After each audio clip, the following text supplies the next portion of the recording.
just need something to do while waiting for 15 minutes.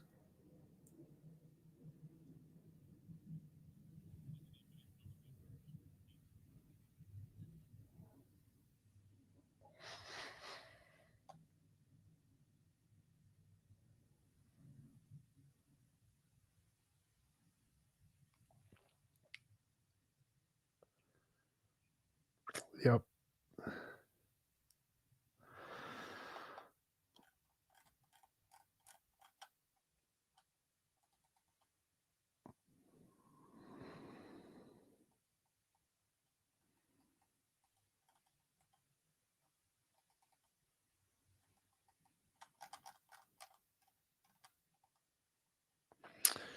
I think somebody has their hands up. Hot Wheels.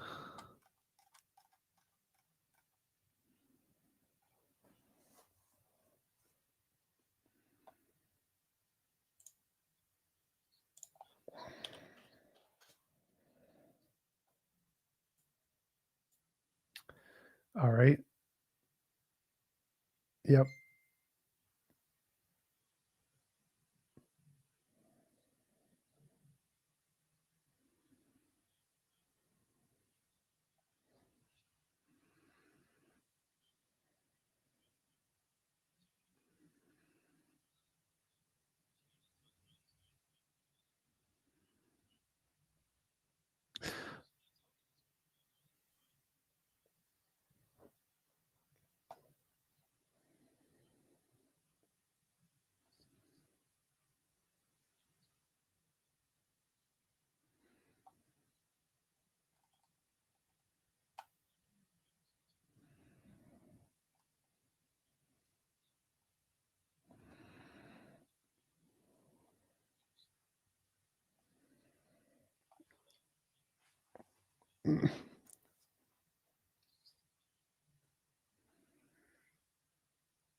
Damn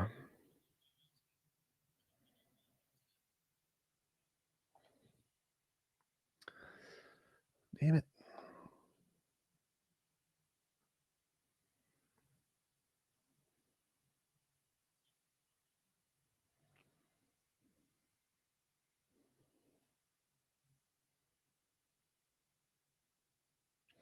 I'm gonna restart my computer. Be back in a minute.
Testing. All right.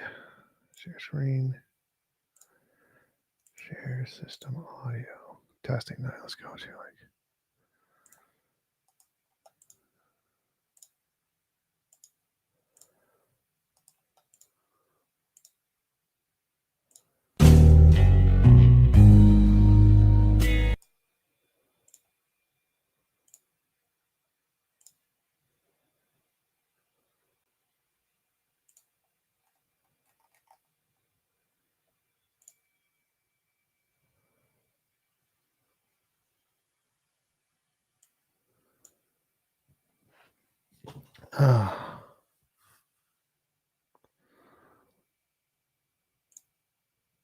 Testing. All right. Oh, we can hear it. Can you guys make noise? Because I want to see if I can hear you. Can you hear me? Yes, I think so. My sound wasn't working on my streaming setup for the desktop audio. I think Otangela's mic might be broken. Can you bring Heisenberg up?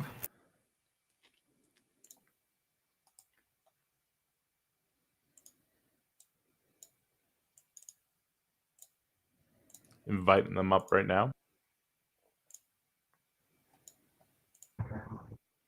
Hello. Hello, how are you? Pretty good. How are you guys? Just getting prepared. We're starting in 7 minutes, so we won't be taking the topic right now until after the show starts. But what's on your mind? Yeah, I just I don't know if this would be considered on topic or not.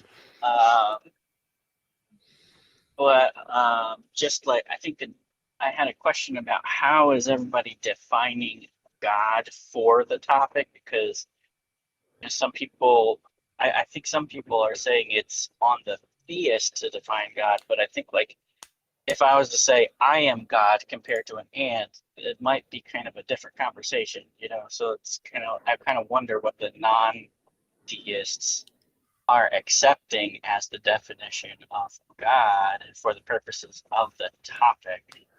Is Usually Yeah, it's the most stereotypical definition of God used around the world. So a non-physical mind that created the universe, typically. right. So it's not like people just work with any definition of God that they want. Like there's a certain, like you would probably draw the line at some point, I would think, right? Right. Like, so you couldn't just say God is this potato that I'm holding in my hand, therefore God exists. That would be right. very, very silly. Right. Okay. That was all that I was really wondering. So yes, typically the words that are used in the title are meant to represent the most typical definitions that those words have in the dictionary.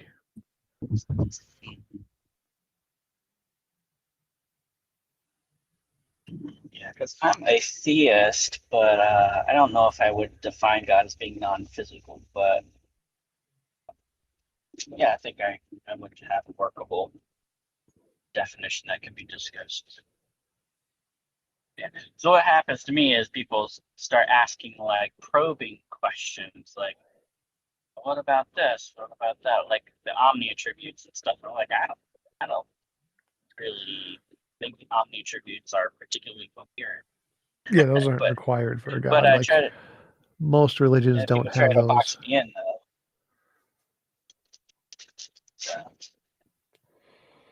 So like what properties do you think a God has? I think he has mind.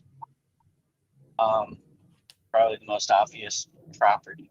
I would tend to think that God is non-biological. Okay, so this is actually kind of the topic that would be more appropriate for the show. So I think Right. we Okay. will get that onto the live stream. So let's hold off on these ideas now. Just keep in mind Yeah. that we're welcoming people presenting a goddess or god or a combination of multiple deities. Yep. That was my question. Thank you for answering it. You're welcome. And usually we do generally try to accommodate what the definition is that people presenting the idea uses, because that goes hand in hand with the claim, obviously. Right.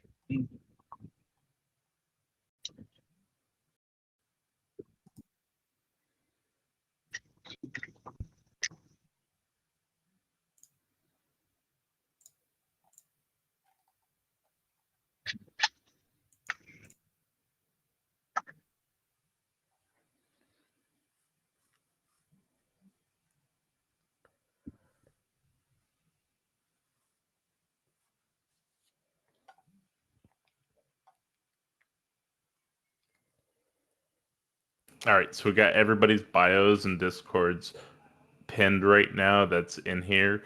So if anybody hasn't been to their YouTubes, make sure you go to their YouTubes and you follow them or subscribe, because they're awesome.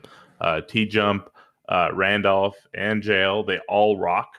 So follow or subscribe to them all. Yeah, we're going to be starting in 2 minutes. We've got people waiting in the YouTube channel as well. 9 people waiting.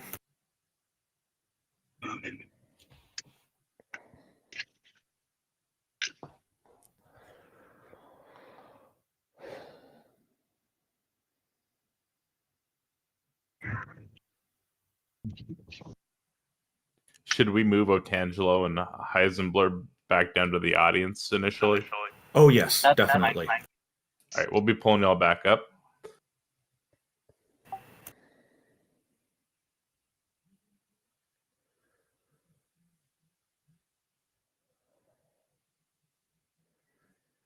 Go ahead and re-raise your hands whenever you like. We'll be starting in 1 minute.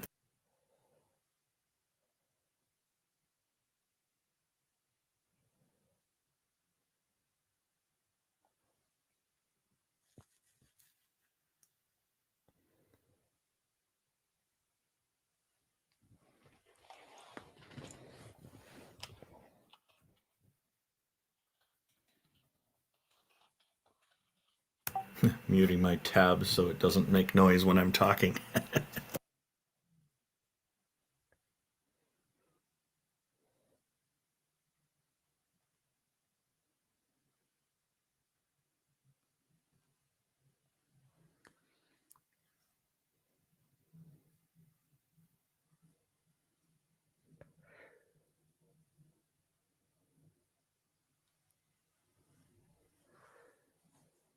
Morning, can you all hear me? Yes. Awesome. Will it let you start the stage, or does it show it started? Yeah, we need to start the stage, I guess.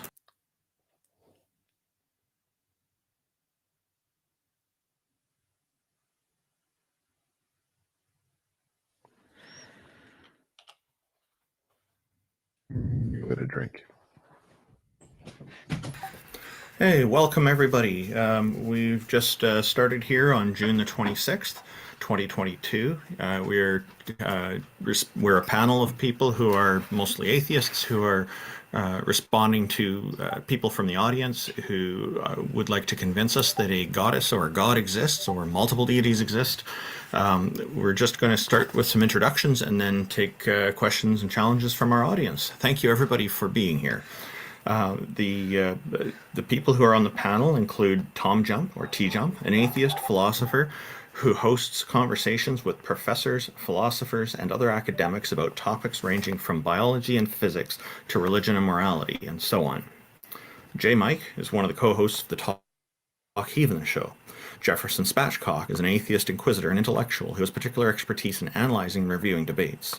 J.L. Warren, an atheist activist, educator, and entertainer. He runs the Bridge the Divide YouTube channel, where he addresses irrational beliefs and irrational behaviors that often follow, the societal divides they create, and how those divides can be bridged with education, rationality, and reason.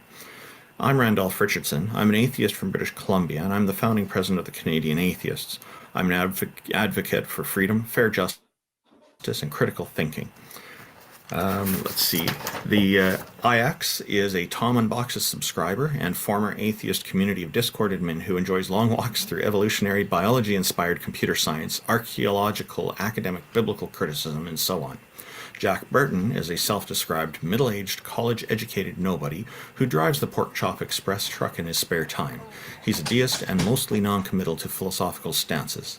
Peter de Tucker is an atheist from the Netherlands who handles the production of various YouTube channels, including Aaron Ra's channel, and generously contributes his professional artistic skills for free to atheists all around the world. King Xerxes is an atheist activist and political commentator who has extensive knowledge of the Holy Bible and history surrounding it. And Taco, the organizer of this fortnightly program, is a #1 Discord debater who has never lost a Discord debate in his life. Thank you, everybody, for tuning in. The links to everybody's channels and social media can be found in the description of the YouTube video that we're live streaming. We can get right into this because I see that there are some people here. I'm just going to let Taco take it over, and if anybody else had anything they want to say. And before we begin, I just want to give a shout out to the Better Conference, which is going live this weekend, and it is hosted by the Atheist Network Group, also known as TANG. They are avid listeners of this program, and so hello to Jenna and Oz, and thank you very much for tuning in and promoting this program, as well as the idea that atheism is normal. Go ahead, Taco. Yes, we pulled a Notangelo. We'll go ahead and get started. If his mic works. What's up, Angelo? What you got for us today? Let's move on to our next guest. Perfect. Okay. Raid, I invited you. Greetings, Banshee, for hanging out with us. Hey, yeah, it's great being here. Such an honor. You know, when I saw this, it was very perplexing because I think this is such a great discussion topic. What is God, or does God exist? Because all of this is bundled into one topic, right? And I want to make the point that God does exist, but not in the way that people think. I personally think that God is a paradox because everything has to come from something. And my definition of God would mean that there is a creator that created everything from scratch, right? That the creator is what made everything happen and everything exist, and all of the universes and everything just, come into reality. But the thing is that most people just, use against this idea is that the creator must exist somehow, right? So my idea is that because God cannot really create itself, because whatever created God must be created by something else. And there's no such thing as nothingness, because nothingness does not exist. It's not true. It's not real. And that is why I believe that God is a paradox. So, Ray, So, if God is a paradox. Well, I just want to get a clarification on what Ray was talking about here. Because you think that essentially God created the universe, that God created everything. Everything that exists is the universe. God created the universe, right? Well, he created the first steps of the universe, right? He didn't really create everything. Of course, everything took time. I believe in evolution, right? He didn't really create the amoeba that became a monkey, and then that monkey became something else, right? He Okay, got so the whole process started. So you're putting God as kind of like the initiator of the expansion event we call the Big Bang. Yes, exactly. Gotcha. Okay. But I'm just kind of curious. If God initiated this, then God would have had to have created the environment, or the essentially God would have had to create the void, beginning point, the beginning point that would be the expansion point, the expansion event. So if there was only God, if there was only God and nothing else, and then God did this, what did God make that initial starting point out of? Well, I believe that he created everything from you know, the the quartz of the atom, and then he formed the atom. What I'm trying to say is that not exactly what it was originally made of. Because essentially what it was just a bunch of concentrated matter colliding on itself But until it became a big explosion. Yeah, but who created that matter, that initial matter? Who created that? Well, for that, I don't know. Nobody knows. But that whatever created it, because nothing can create by itself, is God, right? And as I was stating before, God cannot really create itself. So God is a paradox. Okay, so but is in your definition, is God eternal or infinite? I would say God is infinite. Yes. Okay, so if God was always there before anything else, and now see the way I'm looking at it is very simple. There was God, and there was nothing else. God was the only thing, and then there was God, and there was other stuff, and God created that other stuff. So there was God and nothing, and then there was God and something, and that something came from God. Okay, so what did God create the matter out of? Now that's the reason I said that God was a paradox, is that you can't really explain it, right? The paradox is kind of like everyone knows what the actual meaning of a paradox is, but the only way to define God for what it is a paradox, right? Okay, it's something that. Okay, so Yes. how do you I mean, like, do you just like accept it? Is that what it is? Because in this particular state, I think we don't have enough.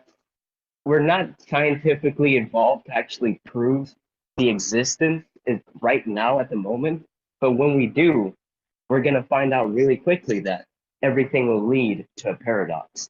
okay, Everything will so lead. wait, so how does this how is this different? How is this any different from a God of the gaps argument? Because you're basically putting God into the gap of what we don't know, and just calling God a paradox because that's all you can break it down to. Essentially, it's still God of the gaps. If you show a caveman, a piece of fire, right? He's probably not gonna know what that is.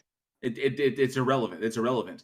What you're doing, the how you've created your position, what you've created your position, how you're defining everything, and where you're placing everything, is just you're sticking God into the gap of knowledge we have about the states of the universe before the expansion event that created that essentially is the origin of our observable universe now. So yes, there are questions we can't answer yet. You are correct. There's information we don't have. And if you look at things like, the halting problem or Gödel's incompleteness theorem, there is potentially information or knowledge that we will never have because it's literally beyond our reach and always will be.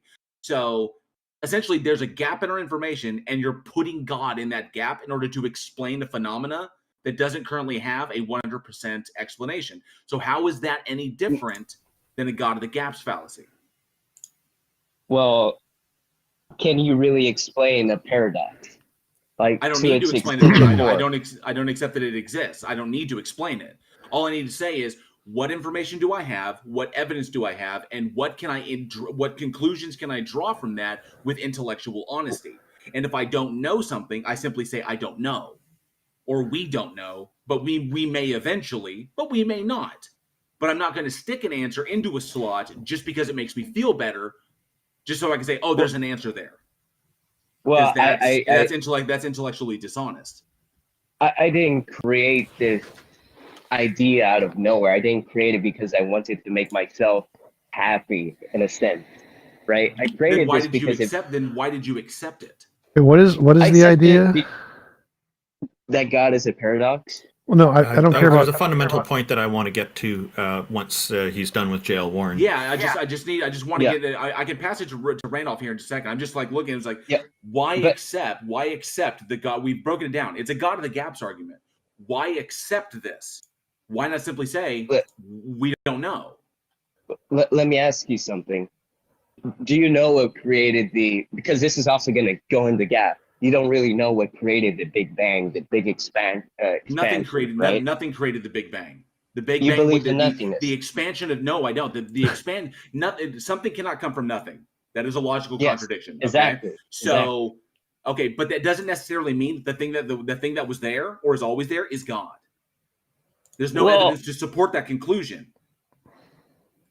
So what you're doing is fallacious, and I'm curious as to why you settled on that. That's all I want to know.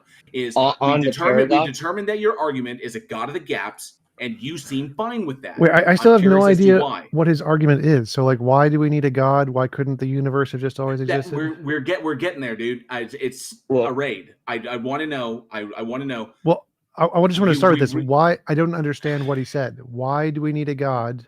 Why couldn't the universe have not been created?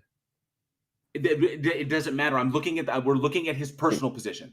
Okay, and I'm saying he needs to be able to reconcile the fallacy in his personal position before he starts going on trying to explain it in a different way. And that's what's important. He didn't make a Raid, god of the is- gaps. What he said wasn't a god of the gaps. He didn't say we therefore God. He just said things need to Yes, be he created. did. That's exactly what he said. No, he didn't. I said that God was a paradox. That's what I said. That's true. Right? That's how you started. But we broke it down to expose that this is basically God of the gaps fallacy. I don't see The any thing god of is- gaps in what he said. So could you just restate your argument? Why do we need a Yep. god? Why couldn't the universe and natural stuff just have not been created? Hear anything? 1 second. Okay, so I just wanted to say, you're saying that God is a paradox. A paradox is a self-contradiction, or an absurd statement that's self-contradictory. If you're saying that God is a paradox, then how do you argue for God's existence with this paradox? And I agree with you that it's paradox. Like, you've got the Christian God, for example, has omniscience and omnipotence, and I've pointed out numerous times in the past, but maybe you're not familiar with it, which is fine. If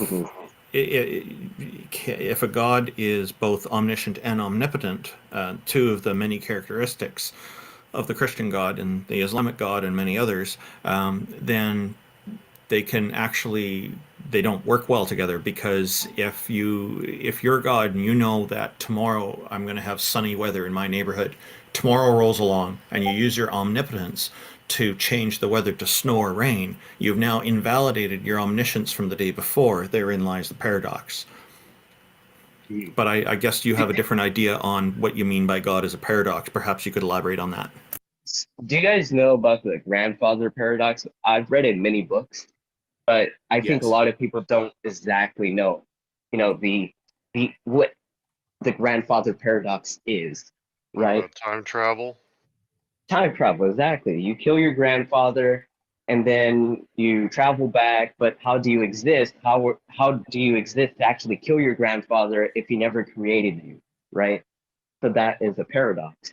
Yeah. It's something you can't really explain. We don't travel back in time though, so. Not yet. But I get that if we invent time travel, we're going to have that problem to deal with. But hang on. Just a sec. You said not yet. Yeah. Shouldn't that be in past tense? Yeah, exactly.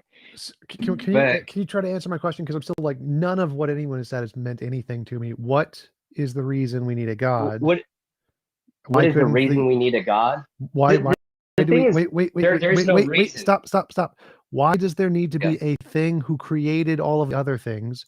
Why can't the universe be uncreated? Why can't it be the god and you don't need a mind? Well, I'm not saying it does need a mind. I'm saying that nothing can't come from nothing. Nothingness does not exist. Nothingness we agree. Something. We agree. Nothingness doesn't exist. But I'm a naturalist, so I think that like quantum fields are the fundamental thing. They created all other things. They don't have a mind. There's no God. It's just nature. Why? Where is the problem there? Well, if you define God as nature, if nature is what created nature, then I agree. That's God. But the reality is that something needs to be created by something, and that has to be created by something, and that has to be created by something. It was never created. So there was just nature. It was never created. No creation. It's just always been there. No creation. How can something always be there? That's the thing. You argue that for God, that's your position with God, that it was always there. I never said it was always there. I said it was a paradox. Well, true. Something that's infinite is always expanding. What do you mean? You agree that God is always there, that God is infinite, that at one point there was God and nothing else. And then what created that thing? I agree that God is a paradox, right? And I agree that God is infinite because there's always going to be something creating, right? No, why? Why would you always need something? Why can't there just be a thing that's always been there? Well, I can't really explain that to you. I said it in simple terms. It's a paradox, right? There's always going to be something creating that thing, No. right?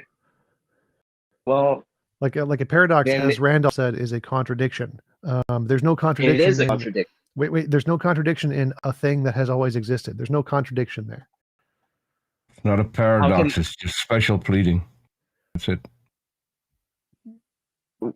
That's the thing I can't really believe in, because honestly, how is it that it's always been there? So the atoms that collided on each other and made a big explosion to create the universe, it's always been there? Yes, you're advocating for something that has always been there. So why is it strange to believe while you're advocating for it? I didn't understand that at all. A raid. Essentially what TJump is asking you, it could be nature or it could be this mind thing that you call God. Why does it have to be? Why does it know? It's either one or the other. Why does it have to be God? Why does it have to be God? Because it created everything, essentially. But why? Yeah, okay, but we see natural processes creating things all the time. Why can't it just be natural process? No mind, no agency, no purpose. It just does it. I never said that God had a mind. It could be. It could have a mind. I don't know, right? Nobody knows, right? And that could totally fall into the gap that you call not explainable, right? What I'm trying to state is that God is the paradox. I'm not trying to state that he's some kind of like humanoid beard dude who created everything. What I'm trying to essentially say is that God is a creator. He is what created everything from the very point. Okay, so Ray, that implies a mind. Like, I'm not sure if you heard yourself, but you said, I never said that he had a mind. You said, I never said God had a mind. And then you said he, and then you said is a creator, etc. Right? So it's like, you don't seem to be clear on what the implications are of what you're saying and the fact that it implies and requires a mind. And you don't seem to... Well, there's a lot of things that don't require a mind. Well, being a person who is a creator, implies a mind. That's what we mean by those words, right? So do you know what a... Let me finish, okay? So what TJump is saying to you is that, you can have quantum fields that are the explanation for the existence of things. In other words, if we look in our best physical theories, we have something like QFT theories that may or may not involve dark matter, may or may not involve, certain versions of the Big Bang, etc. May or may not have, space-time as an emergent. There's all these different theories. But what they all have in common is they all agree that there's these QFTs that seem to be the explanation for the existence of all the things. That the things are, if you describe them properly, manifestations of these fields, right? Now, none of that involves the field being a he or needing to be the creator. It is just the thing which grounds and explains the existence of the manifestations in it, right? It's like if I have a piece of graph paper and I draw a picture on the graph paper, the picture is grounded in the fact that there's a graph paper to draw it on, right? But we don't say the graph paper created the drawing. It's just that a graph allows for there to be points on it. It's like conceptual almost in the case of the graph paper, right? So there's no point in the explanation of the graph paper where we need to invoke that, well, for there to be a drawing of any kind, has to be a person. Just because I can imagine drawing on the graph paper is great, and I could say, oh, well, someone must have drawn the things on the graph paper on purpose. It could also just be an ink blot, right? The graph paper could just have holes in it. Like, there's all kinds of things that can happen in some medium or some substrate that do not require a conscious entity that is a he. Now, when you say it's a contradiction. He was just a way to describe what it is. I know that I was giving it a human term, right? To thing and making it so it has some kind of mind or whatever. I said that by accident. Okay, now that I'm listening, right? I now understand what you're trying to say. But I didn't mean it that way. right? Okay. I was just saying he to refer to it as a thing, but of course that is Maybe, not how you refer to something as a thing. Raid, maybe I have a better question. So everything Go. that TJump has put forward, for that there is evidence. Why are you putting something forward for which there is no evidence whatsoever? How is there no evidence? What evidence do you have for this Well, eternal creator that exists and that creates things? What evidence do you have? Can something just exist out of nowhere? That's what I'm trying to say. I That asked nothing you. can. I asked you a specific question. Please Yes, address and the you're asking for question. evidence, and Yes. I'm telling you the evidence that nothing can come from No, nothing. you're not telling me the evidence. You're asking me a question which implies the need for your God. That doesn't help. What is the evidence for your God? I just told you, nothing can come from nothing. We don't claim That's that. Great. That still Right. doesn't get us to your. That still doesn't get us to your God. I think what it he's does arguing. get us to a question that we haven't answered yet. I think you're missing his point. I think you're misunderstanding what he's arguing. So I think he's arguing that there must be a past infinite regression of events, and that there can't be one event that is past eternal. So I think by creation, I think he just means events, and there has to be a past eternal segment of events, and it's not possible for there to be a necessary thing. There just must be a past eternal thing of events. I think that's what he's arguing. Is that right, Araid? I agree. That's exactly what I'm trying to say. It's a paradox. It's just lines of contradiction above contradictions and everything like that. And what evidence do you have to fill that paradox with? I just your told you, specific... nothing can come from nothing. Well, I just told you. Two things. That is a thing that you put forward. What evidence do you have to fill that position with what you call God? Okay, sure. If I light a match and that match creates a fire, boom, I created something. Because the chemical reactions and the reaction it had with the air. Evidence you exist. There's evidence you exist. There's evidence matches exist. I can give you billions of examples. What you can give me examples. What you can't give me is evidence. Evidence. I gave you evidence. I gave you evidence. Nothing can come from nothing. Let me finish my sentence.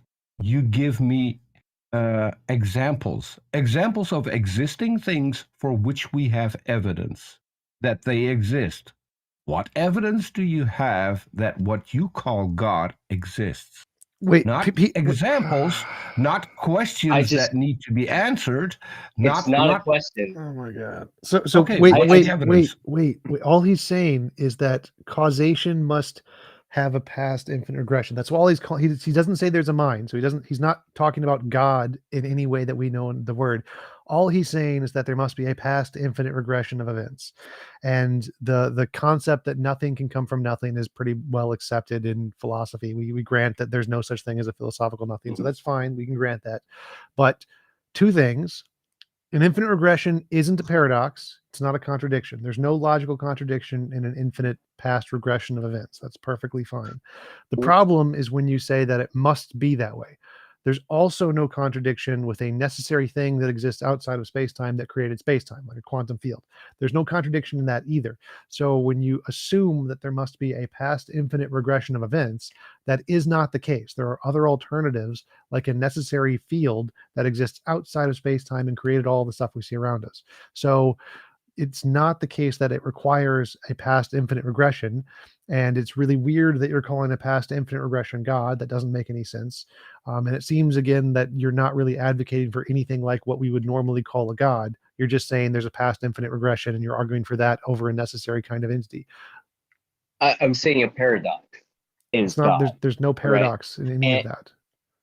Well, that's something that, for some reason, you don't really understand what I was saying earlier. I was saying that, because I already know what points you're going to do, because I'm just getting what I have said earlier again, that something has to create something and that has to create that. And at the end of the day, there's this infinite loop of whatever we've already been over created that. thing. You do not need an infinite loop. I've already proven this wrong. Exactly. You can have a necessary being. There's a determination. There's Well- this one thing that created all other things, and that one thing always exists, never created. This is a thing in physics. We know the two It alternatives here. always exists. Yes. It always exists. Yes. How so?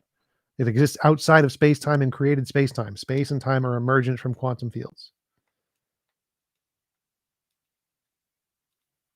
Well, that I do agree with that statement, but I still believe that that at the very point of all of this, all of these laws and physics and everything, something had to define it. All right, something had to create matter to actually. And what evidence do you have for that particular something? He's never given any particular something. He's just talking about nature. He hasn't said it's a god of any kind. So that's why I wanted to go on. Like, I think we should move on. Well, he hasn't. Your question, I have responded so many times. It's nothing can come from nothing. I think we should move on to the next speaker because he's not talking about God. Wait, yeah, okay. Here's the thing. Blue can be red. Blue can be red, but that doesn't answer my question. My question is, you have a well-defined concept of what you think is God. My question is, he thinks he does. What evidence do I have? All right, so here's the thing. What evidence do you have for this? We're going to go into dead end. Right? Let me finish my question so you can answer my question instead of something completely different. Your well-defined concept of God, what evidence do you have for that? And don't come at me with, well, you can't answer this, therefore I am right, because that is all you're doing so far. I'm not asking you a question. I'm just telling you that nothing can come from nothing. That is clear evidence. We all know that nothing can. Okay. We all know that is the case. Peter, he's not talking about God. He's literally not talking about God. He's talking about guys, bring somebody else in here. Bring somebody else in here. We're going to go into dead end. We keep talking about this. This is why I asked him to present some evidence for his well-defined concept that he calls God, which isn't God, his well-defined concept. And he can't do that. I'm with you. So Otangelo wants to discuss abiogenesis with TJump. Apparently they had a conversation about this 2 years ago. It sounded very interesting. It sounds like Otangelo has evidence. Otangelo, your turn. Ooh. Yes, hi guys. We had a debate about theism against atheism, and TJump. He tried to refute my argument of abiogenesis, and successfully did it. Yeah, and I think that in your regards, I would like to have 2 minutes without being interrupted to just give a more adequate answer than I gave in that debate. Is that okay? Can I be not interrupted for 2 minutes? Sure. Okay, I'm going to lay something down here, Otangelo. If people are interrupting during your opening statement, is to ask for clarification on a term or something, okay? Okay, so Tom said in that debate, RNA polymerization on clay has explained the problem of RNA polymerization. And applying inductive reasoning, we can generalize and so say that naturalism explains the origin of life better than creationism, which provides no explanation. And I would like to reply in a more clarifying manner now. Using inductive reasoning fails in the attempt to explain the origin of life because several different fields are involved and various different problems require an explanation. The science paper in 2020 clarified investigating the origin of life requires an integrated and multidisciplinary approach, including but not limited to biochemistry, microbiology, biophysics, geology, astrobiology, mathematical modeling, and astronomy. So what's quite challenging is that life is such a collection of different things that work in an integrated fashion so well together, not just different components, but life is based on chemistry and information. The origin of both are entirely different issues, different separate behaviors and different accomplishments like self-replication, information transfer, or whether its forming compartmentalization or modularity contribute to the overall accomplishment of the cell. One could break and divide the cell systems into different separate functional parts and various different things. Attempting to explain the origin of the enclosed cell membrane is entirely different than explaining the origin of carbon and nitrogen fixation upon which the origin of the basic building blocks like amino acids, RNA, and DNA depends. Which Wait, again, that's fine. Wait. Also, I'm finishing, just one sentence still. Again, is also a different issue. We can move on to the quest of the origin of polymerization of RNA, DNA, and amino acids, and the origin of instructional assembly formation, the genetic code, and the origin of energy production, etc. So there are very okay. That's multiple standing sentences. leaps. So most of what you said is completely irrelevant. So the argument here is, I agree, there are thousands of different, completely different areas that are required to explain the origin of a cell. Totally agree with you. And one aspect like the RNA polymerization is just one of like thousands and thousands of different things that we all need to explain to be able to explain the origin of life. The reason we can use induction to infer that naturalism is a better explanation is because it can explain a number of these, like the RNA polymerization thing. Because the naturalist hypothesis can predict and got these predictions correct and explains a number of these steps, let's say, I don't know, 5% of the steps to create life. That model is better than a model that provides 0% of the steps, which is your model. Your model explains 0% of the steps. Naturalism explains 5% of the steps. And so the better hypothesis here is the naturalist hypothesis because it was successfully able to predict these things prior to knowing them and got it right. Whereas your model has made 0 predictions about the origin of life and gotten none of those correct. And so our model is better. That's the argument. That's why we're using induction, is because any kinds of things, any of the 1,000 steps, if we can explain them and get them correct with novel predictions, is evidence of our model. And the one that gets the most correct is the one that has the most evidence. And that is the naturalist abiogenesis hypothesis. It's the only one that has evidence. Yeah, so I refute what you're claiming, TJump, by doing an argument from analogy. And that is that... Otangelo, I apologize. Quick interruption. Randolph, sound is gone on your stream. Yeah, I'm just looking into that now. Thank you. Go ahead, Otangelo. Okay. Yeah, My apologies. Go ahead, Otangelo. Yeah, so my reply to that, Tom, is that we know by repeated experience that the origin of blueprints containing instructional complex assembly information dictating the fabrication of complex machines, robotic production lines, computers, transistors, turbines, energy plants, and interlinked factories based on these instructions, which produce goods for specific purposes, are both always explained by intelligence. We know by our own experience as human intelligent beings that we are able to construct these things. And analogously, we see the same state of affairs in a cell where information directs the making and operation of complex machines and production lines. So that's a hypothesis. So what you can say is that in our past experience, when we see things that look like blueprints, those are made by humans. Therefore, you can infer that you think that cells look like blueprints, and therefore you think that they're also designed by some kind of a mind. That's fine as a hypothesis, but that's not evidence the hypothesis is true. In order to come up with evidence, you would then have to use that hypothesis to make predictions about the 1,000 or 10,000 steps of how we get to life, how we get to a living cell, and you'd have to be able to successfully make predictions using your model that you think it's designed about those 1,000 steps. You've never done that. Just simply looking at the past and saying complicated things require blueprints and blueprints are made by minds. That's a fine way to make a hypothesis, but it's not evidence of the hypothesis. Now, we also came up with a hypothesis. We said that oh, look, natural processes in the world pretty much made everything, and minds never have been successfully shown to do anything in nature. We're going to think it's a natural hypothesis.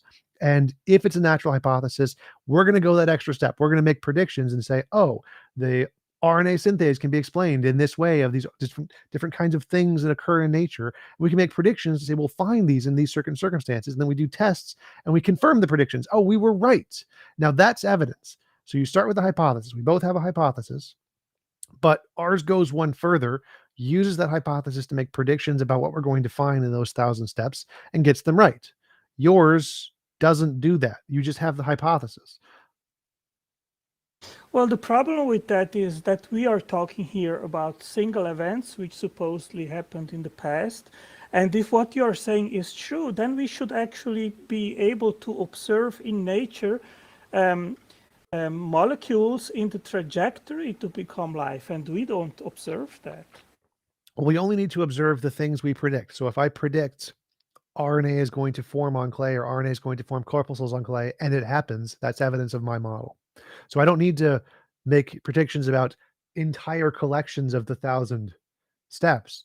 I only need to make a prediction about one of the steps and get that one thing right. And if I get that one thing right, no matter how tiny it is, that's still more evidence than your model because you have 0 things right. So you have to start with your hypothesis.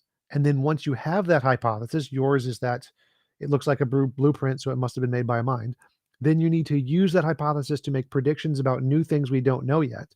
And if we discover those to be correct, then you have evidence. But you haven't done that. The natural hypothesis has done that. Well, the problem is, TJump, that what you are claiming is basically not true.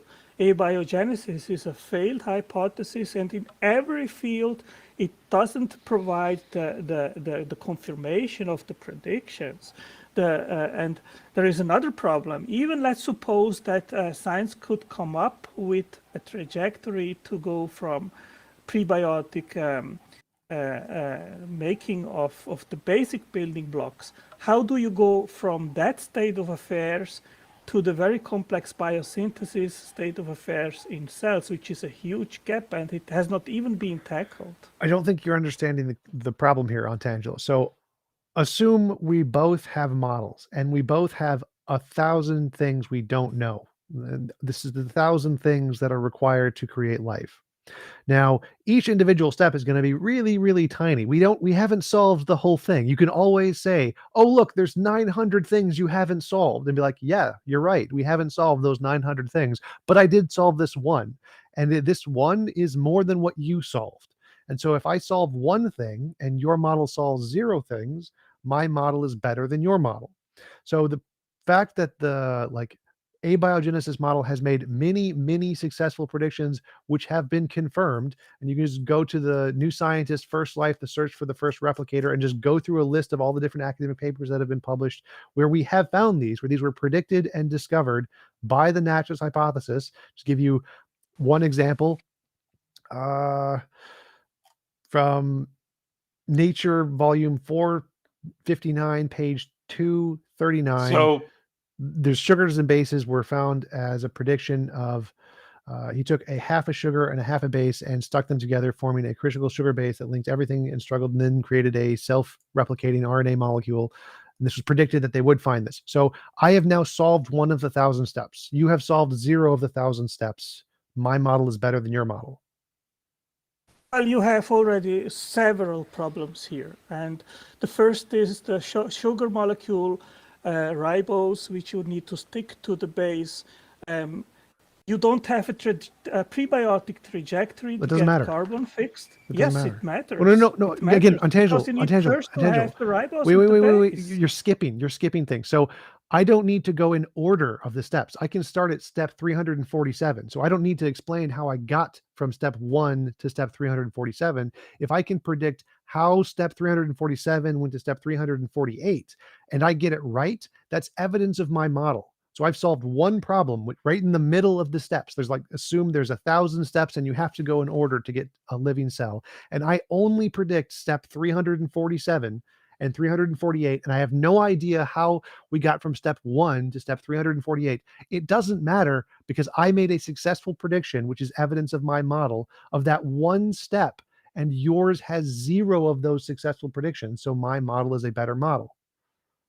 Well, the problem is that you don't have that success which you constantly claim, because we know that the bases and ribose, they hydrolyze in water. They are, rather than joined, they are separated. That's irrelevant. Problem. Like those are other steps. No. You're saying in order to get to step 347, there's these other steps that you can't explain. Those other steps don't matter on Tangelo. I made a prediction that if I do this thing, I will get this result. I did the thing, I got the result. That's evidence. It doesn't matter if you think you're going to need some other steps to get to those first initial boundary conditions. It's irrelevant. I made a prediction that if I start with these conditions, which I started with, and I made these conditions and put them together manually with my intelligent designed mind. I set up the experiment, said if I set up the experiment with these conditions, and we will expect to see this result. We did the experiment, we got the result. That's evidence of my model. Whether or not you think it's possible to get those conditions in nature is just irrelevant. Well, I have addressed precisely your claim that it is possible prebiotically to stick a ribose. I did not say that. Base. Again, I didn't say prebiotically. So I don't care. So what is it precisely which you said, which you claimed was successfully predicted and then confirmed? So, like, just to give another example, corpuscles can form on clay. That's an example. And this can happen. I don't care about the prebiotic material. I do not care at all about prebiotic Earth. I don't care at all about how life formed on Earth. Makes no difference. I don't care about the first 300 steps. Completely irrelevant. All I need to do is predict one step successfully. If this step can occur in nature by my hypothesis, I have evidence and you don't, because you haven't predicted that. You have predicted 0 steps. I have predicted 1 step. My model is better than your model. Complaining that there are other steps I haven't predicted is irrelevant. Again, what is that thing on clay which you just claimed? Corpuscles forming on clay. This doesn't matter on Tangelo. Like if you're just ignorant of the basic research, then that's your problem. There are tons and tons of predictions made by abiogenesis research. I gave you an article that lists them. You aren't allowed to disagree with these. These are published academic papers. They have discovered what they claimed to discover. The only thing you can argue is that, oh, well, in order to get those basic starting boundary conditions of those experiments, they must not have done these other steps, which are irrelevant to the study. They don't care. So you don't get to object to these studies. They exist. They proved what they exactly claimed to prove. And then the fact that you don't think they can happen on the prebiotic Earth doesn't matter. These are evidence. Well, give me whatever thing you think that has been successful. I gave you an article that lists it, all of those things, and you can't refute them. I just want one, and then we'll see if I can refute it or not. No. You can't refute it. They're published academic papers. You don't get to refute it. Because they've literally and empirically demonstrated in a lab. You don't get to say, oh, it can't be done. It was literally done in a lab. This thing was occurred. Just a point of interest. Sorry, just a point about these papers. If you do want to refute those papers, the way to do it is to write papers of your own and get them peer reviewed. Science is definitely open to that. Yes, they absolutely would be. That'd be the best thing, is to do the work. Open up a lab, do the work yourself, break it down, show how their paper is wrong, and then update. And then you get out there, get peer reviewed, and then they'll be like, oh, wow, Tangelo has proven that this was false. It's proven that that there was something wrong here, and we have new, better information. Yeah, my initial point stands, Jump. You didn't refute it. Just by claiming that science has solved one problem, that therefore abiogenesis is better explained by natural mechanisms, is something which I not accept. I think that's not the right way to go, because there are very different problems which have to be solved. And I would say if you cannot solve just one of the many problems, then your hypothesis is not confirmed. While we know that intelligence can do all the things which I just explained analogously, we do all these things, we construct them, we make blueprints, and upon them we construct machines and factories and turbines and so forth. So analogously, we can apply that and say, okay, if intelligence is able to do it, then that means yes, intelligence is able to do it. And what we see in the cell is far more complex and more elaborate and complex to make than whatever we do. So we can infer that a much higher and more sophisticated intelligence had to be involved to create life. So I already addressed that. Otangelo, can I ask you a question? One second, I'm just giving my concluding remarks. Okay. Just simply saying that it's possible that intelligence could do it isn't evidence. That's a hypothesis. That's like saying it's possible magical pixie farting leprechauns could do it. Is that evidence of magical pixie farting leprechauns? No. So in order for it to be evidence, you have to take that hypothesis that you think it's possible X could do it, and then make predictions about the thing you're discussing to be able to discover something we don't know about it yet. So simply the fact that this X could explain it is a hypothesis. It's not evidence. The evidence is when you say this could explain it, and here's how, here's the natural processes that we can predict we will see under these experiments. And if you get that right, there's evidence. And only one model has done that, and it's not yours. I would just like to add one point from our YouTube audience. Mark Reed has pointed out an aspect of how science does not work. He's saying if you can't find an answer, it is not automatically falsified. Well, I use two methods. Can I answer that? I use two methods. One is when abiogenesis research only leads to dead ends and doesn't provide any reasonable explanation whatsoever. And we know in parallel that intelligence is actually a capable mechanism. Then we have 2 points which we can join together to come to a conclusion. One is abductive reasoning to the best explanation. Intelligence is the best explanation for the things we see in the cell. And eliminative induction, that means we have checked, we have made predictions, they have not been confirmed, therefore the bag is empty. Okay, intelligence is a better hypothesis. Tangelo, Can I ask you a question about... Tangelo, you're going to rival Theranos for the false claims you make. Come on, dude. I'm sorry. I just want to know one of the predictions hold on. I had a question for Otangelo. I let TJump finish, and then everyone else jumped in. So I'd like to ask my question to Otangelo. Maybe this will help. Otangelo, your claim has always been that DNA is analogous to a blueprint for a factory. Am I correct? No, the DNA, Peter, is a semantophoretic molecule. It can be compared analogously to a hard disk, and it stores instructional assembly information using a genetic code. And it codes for proteins, for all the parts which are made in the cell. There is more information in epigenetic systems, but let's leave that aside right now. That is new to me. That I've never heard you claim that. So can you run by me again the analogy that you use, the blueprint for a factory? Where does that one come in? I can quick read it for you, okay? Just give me a minute. No. Just in your own words. Don't read the entire blog. Just in your own words. Yeah. So what we observe in the cell is that instructional assembly information stored in DNA through the genetic code directs the making and operation of molecular machines, assembly lines, turbines, and the entire chemical factory, which is the cell. Okay. So when you say that God created this particular blueprint, and that is a claim that you've made several times, even when you came here. So let's say that, let's run with that. So God made a blueprint.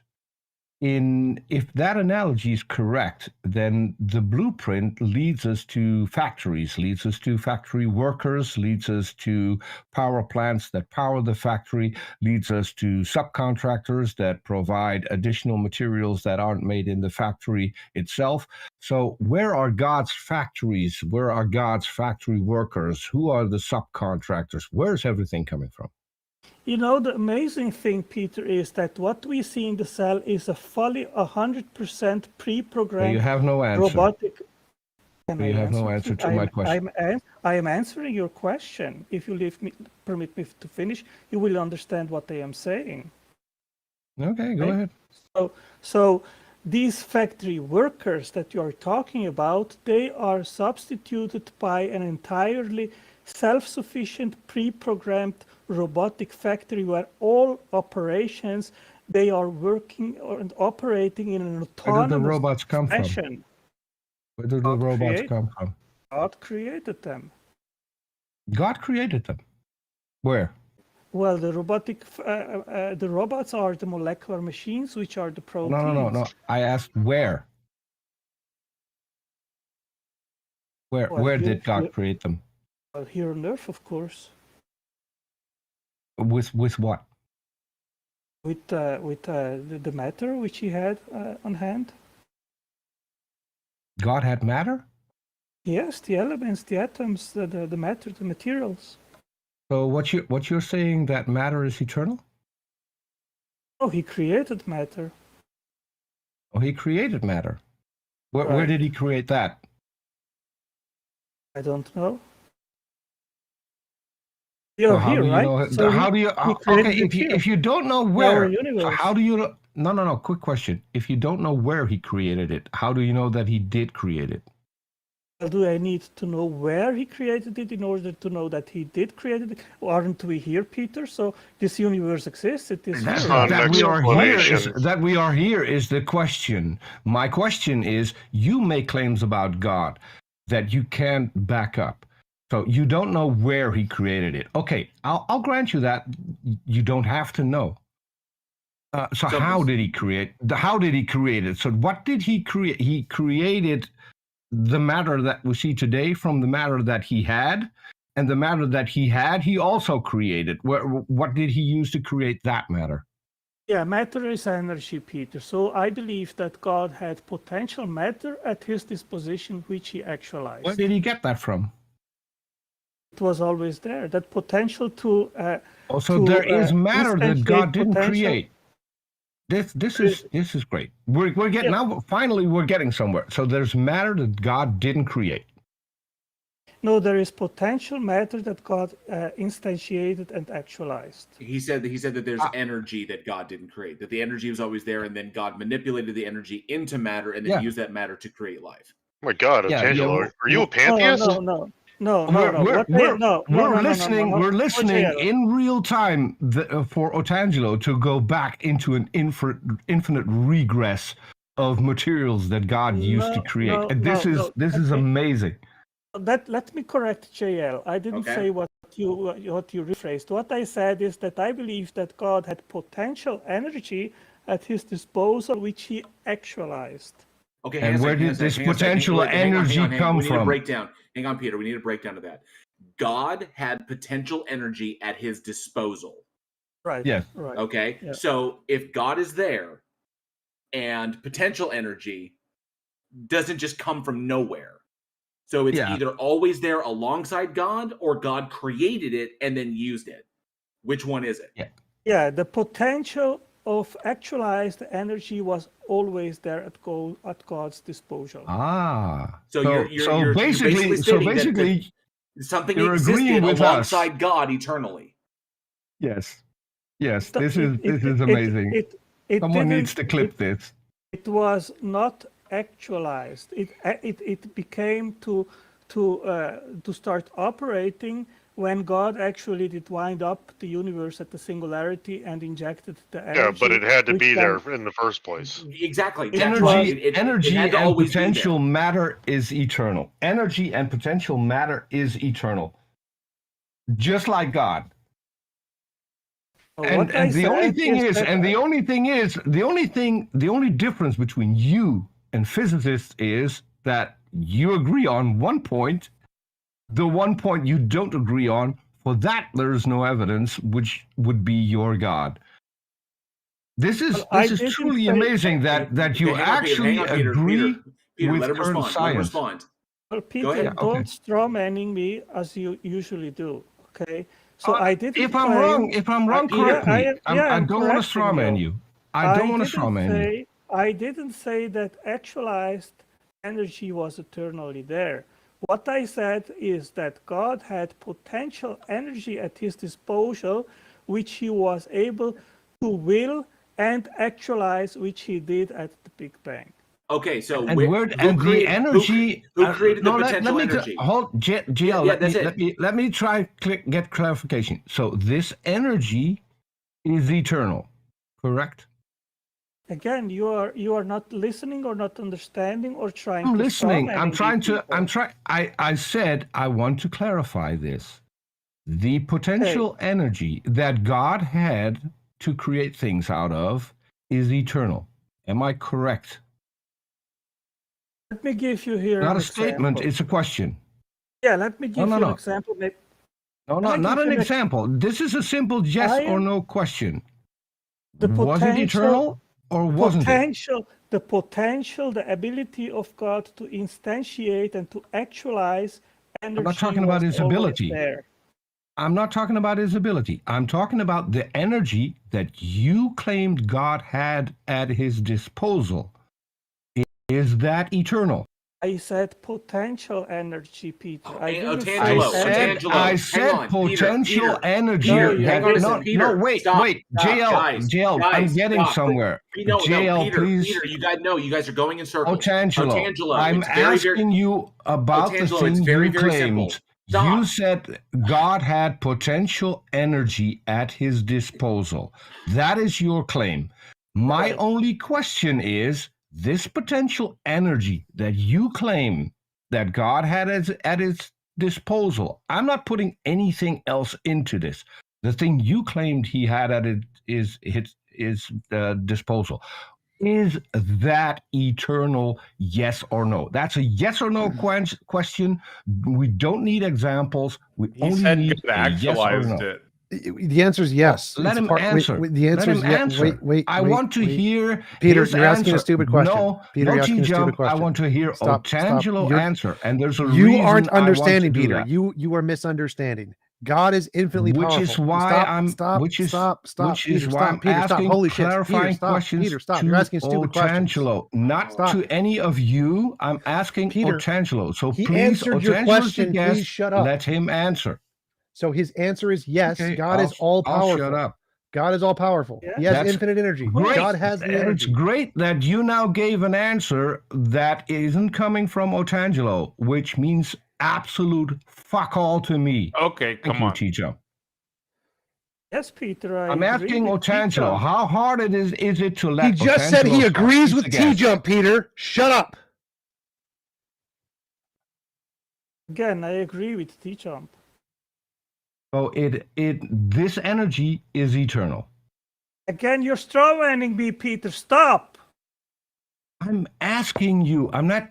This is a question. How is a question strawmanning? You don't understand. I want you, Otangelo, to be specific. The energy that you propose that God had at its disposal, is that eternal? That is a question. It's not a straw man. It's a question. It was not eternal, Peter. I was pretty clear. Where did it come from? I don't know. Where did it come? I don't know. You don't know. No. So how can you say that he had it at his disposal if you did not know where it came from? Peter, he said he actualized it, which I think would mean somehow he created it. So that's the answer he gave a little while back, if I'm not mistaken. Yes, he's essentially saying that he said Otangelo is basically saying that God magicked the potential energy that he could manipulate then. Exactly. Because and in that is what I wanted to point out. Otangelo's worldview, chemistry does not explain life, magic explains life. That's pretty much what it is. That is what I wanted to expose, JL. Yes, Otangelo makes a baseless. Otangelo makes a baseless claim, and I wanted Otangelo to confirm that, not anyone on this panel. My apologies if I aggravated any of you. I wanted Otangelo to confirm that he doesn't know, and that he just made up shit out of thin air as an explanation, which validates the whole thing that TJump and him started out on with this, because TJump came up with things for which there are evidence. TJump told Otangelo several times, what you have is not based in evidence. It is a baseless claim. And we still are here listening to that particular baseless claim. Otangelo, can you go do your research and come up with evidence for this claim? Can I reply? Yes, Stop. please. I would like to reply. Okay, the analogy which I want to make is this. Let's suppose you need to have a blueprint to make a machine. That blueprint doesn't exist. But if you sit to the drawing table, you have the potential through your mind to actualize that blueprint. You can put it on paper. So we have a state of affairs first where there was no blueprint, and then there is your mind which can conceptualize a machine and can put a blueprint on paper which gives the precise dimensions which then can be used to build that blueprint, and then you put it on the paper and then you actualize what you have in your mind. The same I see with energy, which was not actualized beyond the physical universe, and God had in his power the ability to actualize energy and then to trigger the Big Bang. So if you think that I am bullshitting people, that my hypothesis is not sound, provide a better explanation from where the energy came from which triggered the Big Bang, and we talk. We don't have to, because you set the stage for that.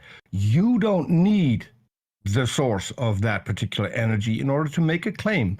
So we can go by your standard and just tell you that unless you come up with something that has more and better evidence than the current model, then we can discard your model based on your standard, Otangelo. Yeah, what is your model?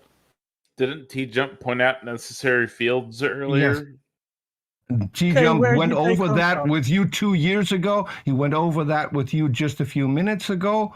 So don't keep asking to have people repeat something, because that would equate people to you, because that's literally all you do. You never come up with a new thing. I've never got an answer to where the quantum field comes from. And by the way, the quantum field is physical, it is in time. We don't know, which is a perfectly good answer according to you, and the only reason that we should be thinking of a different way where it came from is for you to come up and debunk it, which is what you just asked us to do with your model when you got to when you got to the point, I don't know.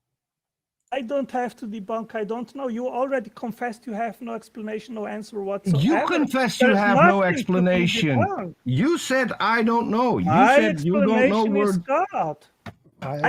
Which is a nonsensical explanation. Well, I don't care about your opinion, Peter.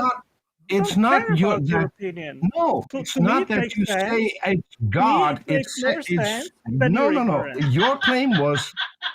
Your claim was that God had source material, and when we asked you where that came from, you said, "I don't know." No, I didn't claim that. Now you're strawmanning me again.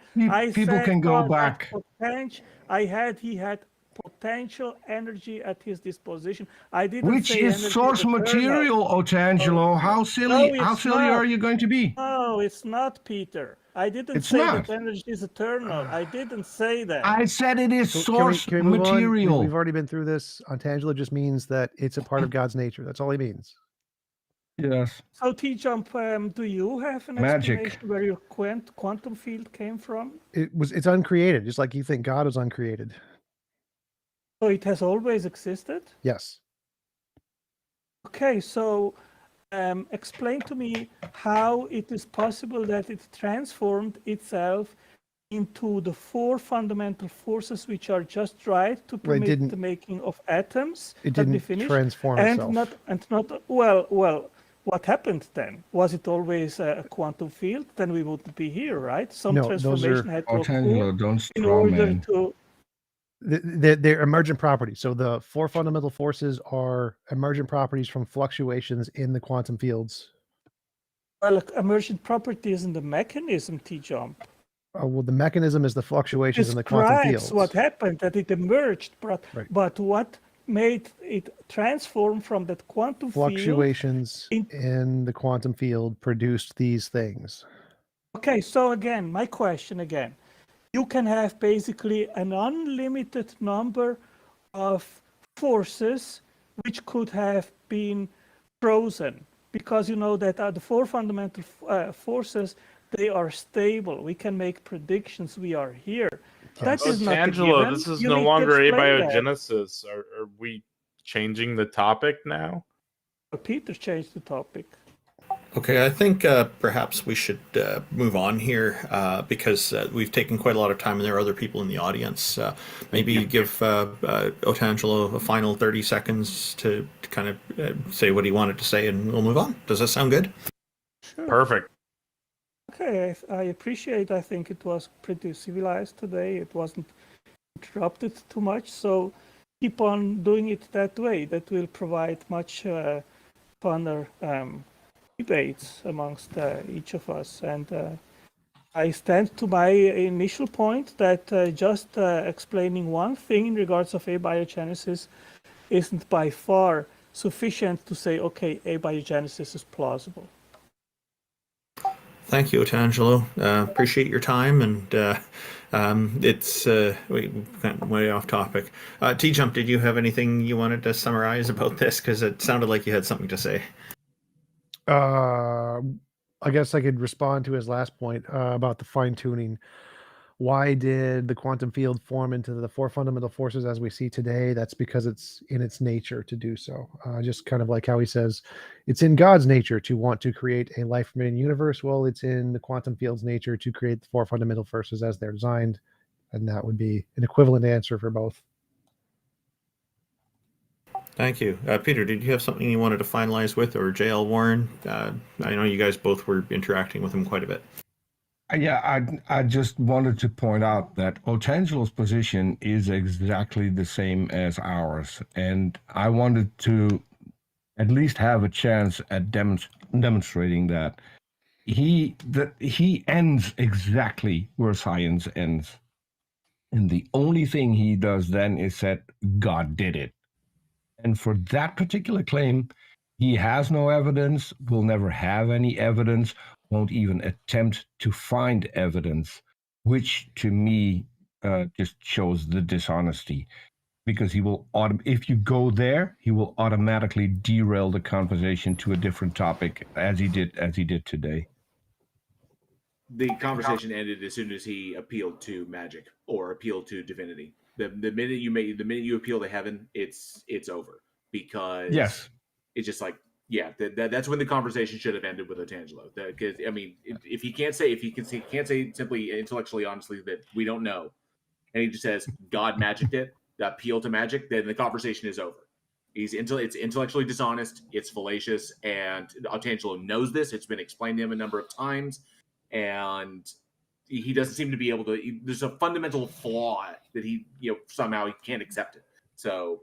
But I mean, yeah, if it comes to that and the conversation is going in a direction where it's just appeal to magic, it's over. It's done. So that's it. I just wonder if Jack Burton, IX Taco, or Jefferson Spatchcock had anything to say. Good to see you here, Jefferson. Hey, Jeff. Hey, Welcome. Jeff. I thought TJump did a really good job of not getting derailed, and when you talk to somebody where they're going to change the subject as they want to do, well, what about this? What about that? The initial point is that the whole worldview has to make predictions that are novel and testable in a way that gives it some credence. And if the alternative credence is just like an analogy or a speculation or an assertion that, well, this could have done it with no evidence, that was it, right? Now, I think what we're trying to do when we take things a little further, even if there's nothing convincing about what's been presented, is we're not simply saying, like, that's not convincing. We're saying, do you not see why this isn't convincing? And we're trying to help maybe members of the audience who think the way that that person does, or the person who's still making the argument, to try to get them to acknowledge why it's not convincing. But you don't really have to do that.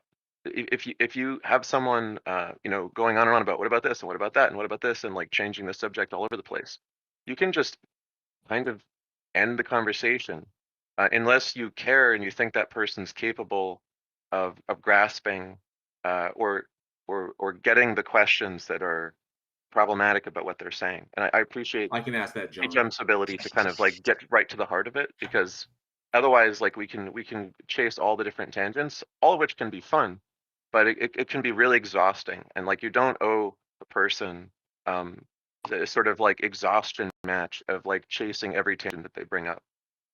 I think that's an important point. And I have another objection. So every single time Otangelo comes on, he starts reading off of his blog. I think that the next time we're going to have Otangelo on, we're going to talk to him, and he can tell us everything he wants us to know in his own words.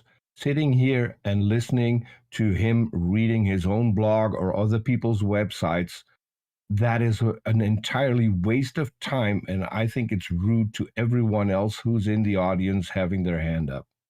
That's just my 2 cents. Thank you, everyone. Taco, I guess. Oh, Jefferson, looks like you had something to say.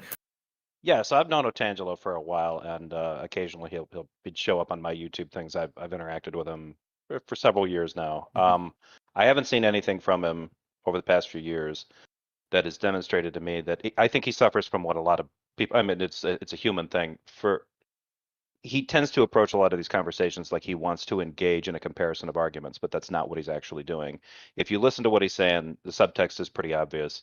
He's interested in appealing narratives, and the God narrative is the most appealing explanation for why stuff is, and that's why he tends to fixate on it. The rest of the stuff I think that he ends up using is just a way of backstopping that appealing narrative. And I haven't seen him do anything or say anything that really has led me to any other conclusion, because it doesn't matter what counter arguments are presented to him. Ultimately, at the end of the day, he'll end up doing the thing where if he can't explain something like where energy comes from, and someone can't explain the origin of, say, a quantum field or something like that, he wants to know, like a 4-year-old, why. He needs an answer for every question you bring up, but he doesn't need questions for his. That to me betrays his position, which is the God of the Bible is about narrative appeal. It's not about being argumentatively convincing. So that's just by the way, happy birthday, Jeff. Yeah, thank you. Thank you very much. So yeah, it's a special pleading that he's doing. Mm-hmm.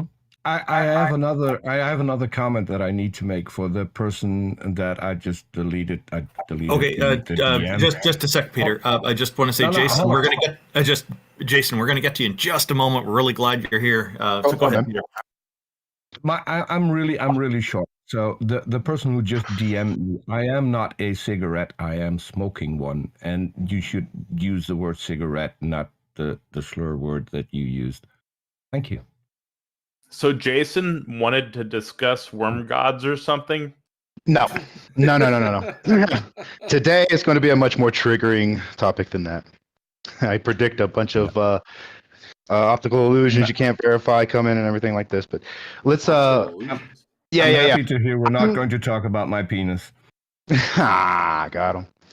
I'm saying that we are created by not a god, but something that is more intelligent than us, because the Earth is flat and stationary, and that is a thing that had to be created, not evolved from a lump of rocks in space. Can I ask for a clarification, Jason? Yes, sir. Like, why does basic geometry refute the flat Earth position? I don't care about geometry. I'm talking about scientific experimentation that proves that there is no curvature whatsoever. We don't live geometry. Look at geometry. Mathematics. Yeah, what you talking about? Mathematics refutes the flat Earth position. Okay, you can refute it all day long, but you got any science to back it up? Yes, we do have science to back that up. What scientific experimentation do you have to prove to you that you're on a ball that is floating through space? What experimentation? Scientific? No. Very specific wording I'm using. Do you have any scientific experimentation that proves that you're on a ball and it's moving? Yes. Go for it. I hope it's not an optical illusion. Eratosthenes. Okay. Oh, good for you. Good for you. That's excellent. Most people can't even come up with that. Eratosthenes did what? Explain to the audience for us, if you would. Okay, well, I mean, are we doing a science lesson here? I'm talking about like sticks and shadows, and super simple, right? Yeah, it's pretty basic. It's how we understand that the Earth is curved. It's literally geometry. It's basic math. And also shadows on the moon. Shadows on the moon. The angular degrees of shadows on the moon and depictions of shadows, how light works around around 3-dimensional bodies. Sure. What you're describing as the flat Earth cannot, like what we observe, doesn't reflect a flat Earth model. Okay, So, well, and predictions can be made if we Right. take the spherical Earth and we take the model that we understand, and then we make predictions with that model, and then we'll say, so for example, let's go to the beginning. Let's presume that the Earth is round and the Moon is round, and that we orbit the Sun. All this stuff. The what we teach kids. When we take this model that we've created and we make predictions with that model, and those predictions come true, they verify the model. Okay? So if the Sun is 93 million miles away and the Earth is the size it has, and the circumference of the Earth, and the Moon is so far away, and the Moon is the distance it has, and the Moon is its size, okay, then we can use basic mathematics to make predictions about when we will see particular phenomena. Like when particular phenomena will become visible. Like we can predict when the sun will rise down to the millisecond. I thought I was here to talk. Or when the moon will appear in the sky to the millisecond, depending upon your coordinates on the Earth. Yeah, I could have now when we make those predictions, and those predictions comes true, they verify the model that we're using as correct. So, Jason, yes. Now flat Earth is kind of off topic for us here, unless you're able to tie it into proving that a God exists. I think I just did. I think you have to have some kind of intelligent creation in order to make a flat, stationary biodome that houses living creatures. Be quiet. Be quiet. I was invited up here to speak. Could you be quiet, please? Jason, I just refuted that. I don't care what you do. Be quiet. Do it while you're muted. Dude, somebody asked me a question and you're literally interrupting me, man. You cannot appeal to it being flat anymore. You can't appeal to it. I'm trying to answer this other guy's question. If you could just be quiet and stop interrupting me, that would be so swell, dude. You can't appeal to it being flat anymore. I have refuted that. Science proves that it's flat and stationary. You have optical illusions. You have optical illusions and silly ass math that you try to make. All right, can we get back on topic now? So his argument is that the topic is that somebody created the flat stationary Earth. It has to be created versus a lump of rocks that gathered together via a theoretical concept called gravity in the abundance of space.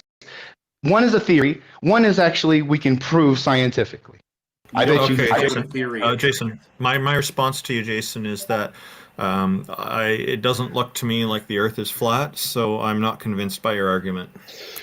Well, that's why you don't trust your eyes. You trust scientific experimentation.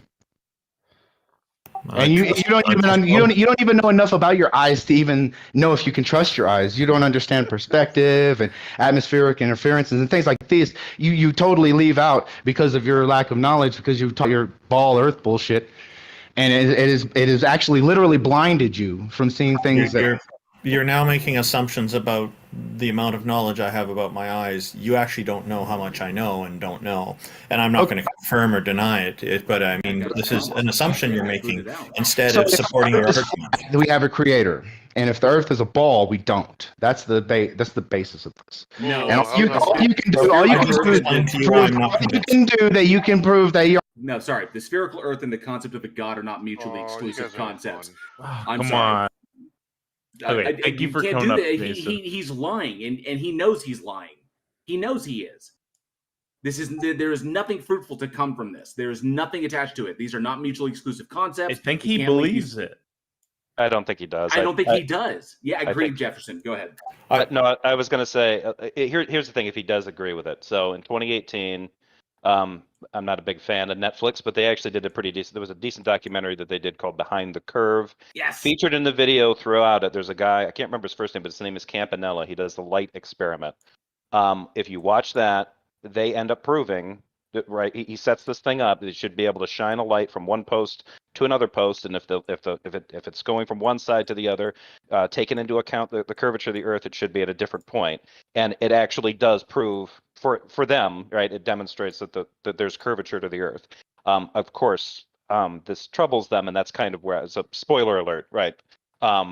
For anybody that's a flat earther, watch that. So if you want a scientific experiment not conducted by somebody quote unquote biased, one of the globos, watch that one where a bunch of flat earthers conduct this experiment and faceplant. It proves you seriously are going to bring up Netflix? Yeah, it's that documentary is interviews with many different flat Earth proponents, and it features them and follows them. Interspersed throughout that is their experiment to conclusively prove that the Earth is flat, and they end up confirming the opposite. Yes. Their own experiment. Okay, Jason, you have 1 minute to make your concluding Thank you. remarks. Okay, so Netflix is not science. A goon on the land cutting a hole in a piece of styrofoam with a pocket knife and shining lights up and down is not science. If you believe that's science, that is why I understand that you think you're on a ball Earth. Science, Bedford level, the original Bedford level, showed us that there is no curvature. Infrared cameras showed that there is no curvature. The record. Shut up. The record. The record for the longest. I'm not going to shut up because you are flat out lying at this point. These are lies. These are straight up lies, and they have been refuted time and time again. The whole infrared thing with Mount Jacinto demonstrates that you have no idea what you're talking about, or you're just flat out lying. No, this is not going to take place. He is just flat out 100% lying at this point. Doesn't this guy feed his worms something to keep him cooler? I mean, he seems kind of triggered. No. It's freaking ridiculous. The worms eat him. Okay. Oh, worms eat him. I'm sorry. Coming up. I was actually hoping that he was going to tie worms into the flat Earth stuff, and it's a shame he got so angry. He's usually more pleasant than this. Me too, Randolph. I was looking forward to that same thing. Like, okay, when where do the worms live? Big enough, that's how we get the hollow Earth. And Jefferson, this is the big thing. Like on the documentary that you're talking about, yes, that was Jeranism who did that, and that's where the meme comes from of like him saying interesting because he realized it refuted what his position was. But not only that, but you have Bob Nodell himself, who is a massive dude, a big proponent of this, who was literally caught saying we did this experiment with the gyroscope and discovered that there was a drift of 15 degrees per hour, and that and he was caught on tape saying that we need to hide this information because it's really damaging to our position. We can't let this get out. He was caught on tape saying this. Okay, it's a lie. It is a lie. It is a grift, and people should reject it at all costs. Basic mathematics. Professor Dave did an entire series on how you can prove the spherical model of the Earth is true with just observations. Okay, it's beyond dumb. Feeds my point, actually, JL, and I only have a few minutes because I'm heading into somewhere, but I am sick and tired of inductive arguments being made to support theistic claims as necessary when the inductive arguments obviously are missing half of the observations available. So, for instance, in Antangelo's case, he's making the inductive argument that we observe mind-involved processes, therefore anything that exists must emanate from a mind-dependent process. That's half the observations that we make. Yes, of course we observe that, but we also observe processes happening in the natural world that don't have any. So before you continue, Enriquez, just one last observation I want to put in here is, and welcome to the stage, is that it seems that flat Earth is probably one of the one of the least happiest topics to cover. Very true. Oh, go ahead, Enriquez. I'm sorry. We're all kind of tired of it because a lot of us here have been round and round and round with several different flat earthers for years, and I love the irony of the statement that you just made. Round and round and round. Yes. Like a flat disc. It's very. I mean, just the predictions made in 2016 when Comet. I think it was 2016 or 2018 when Comet Neowise was passing into the visible range of Earth. This was a big thing that made headline. When you just look up in the sky at this particular time, and you will see Comet Neowise. In order for that to be true, that is a prediction because Neowise wasn't visible. They said it's going to be visible at this time, and then we need to look up in the sky and we'll see Comet Neowise when it was making its very close pass. In order for that prediction to come true, okay, or say like in 2027, I think it's 2027 when the next total solar eclipse will occur, and the path of totality specifically over Dallas, and we're going to go down there to go see that. If Neowise predictions came true, and the solar eclipse predictions will come true, so the fact that those came true verifies that all the information we put into to make those predictions are all true, is all correct. So it's beyond refuted. It's done. It's like, this is why the analytics on flat Earth have completely plummeted, and nobody is doing. Only the trolls and grifters are still making content on this. One quick comment from our YouTube audience. Maynard Saves is pointing out that if there is no gravity, what holds flat Earth together? But Andrikas, welcome to our stage. What have you got for us today? Are you presenting an argument that a god or a goddess exists? No, I am not. I'm just going to say these guys all know me. And I think that you guys, I mean, all of us need to hold a harder line on the inductive claims made by these guys. Because, I mean, what that last guy said, that people making a hypothesis and putting lights behind, up to a hole in a thing and testing the results is not science. What the hell? That is science. I just think we need to hold these guys to a harder line. If they're going to use induction to make an inference leading to their argument, like, only we observe minds doing this, so therefore if something resembles what a mind is doing, therefore everything must be from mind, when our observations actually observe things happening that don't have minds involved, complex processes, things being created, things organizing that don't have a parent mind involved. We have those observations as well. So both hypotheses are equally possible, that mind is involved and mind could not be involved. So we just need to hold a harder line on the inductive cases that these guys bring, because almost every time they are incomplete, sorely incomplete. Thank you very much. Yeah, I appreciate that. I'm going to put you down in our YouTube list as atheist then, I guess, because you're obviously not a theist. Agnostic, please don't list me as atheist. Please. Yeah, he's agnostic. No problem. He's one of those. He's those dirty enjoying fence those sitting splinters up his ass sitting on that fence. He's like a dirty fence sitting agnostic. It's done. No problem. It's done. Andricus, if you want to go into why you think that distinction is really important to you, that could be interesting. Up to you. I only had a few minutes. I'm heading into work, so next time I'll try to catch you guys next time. We can good go to hear from you. Thanks, Andrew. Yeah, good to see you too. It was nice to meet you. Yeah, you too. Keep tearing it up, man. You bet. Concrete, I invited you up.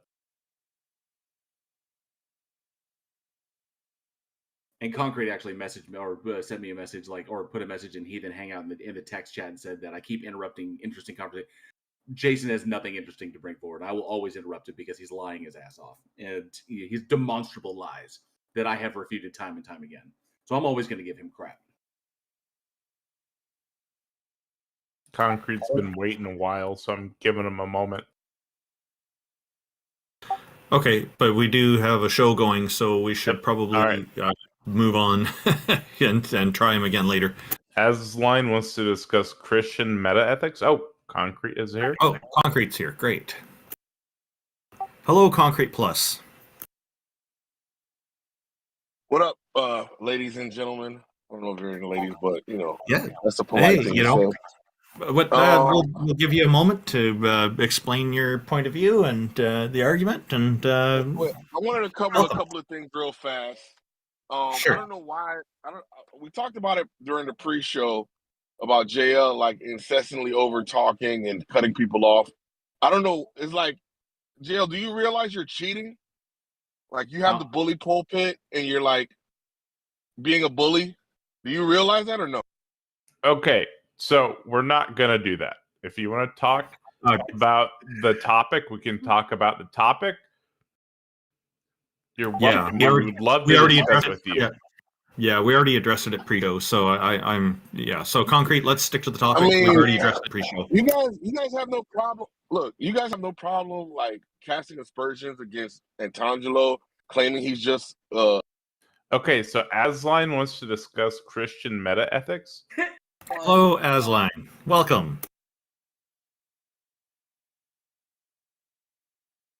Hello, good morning, y'all.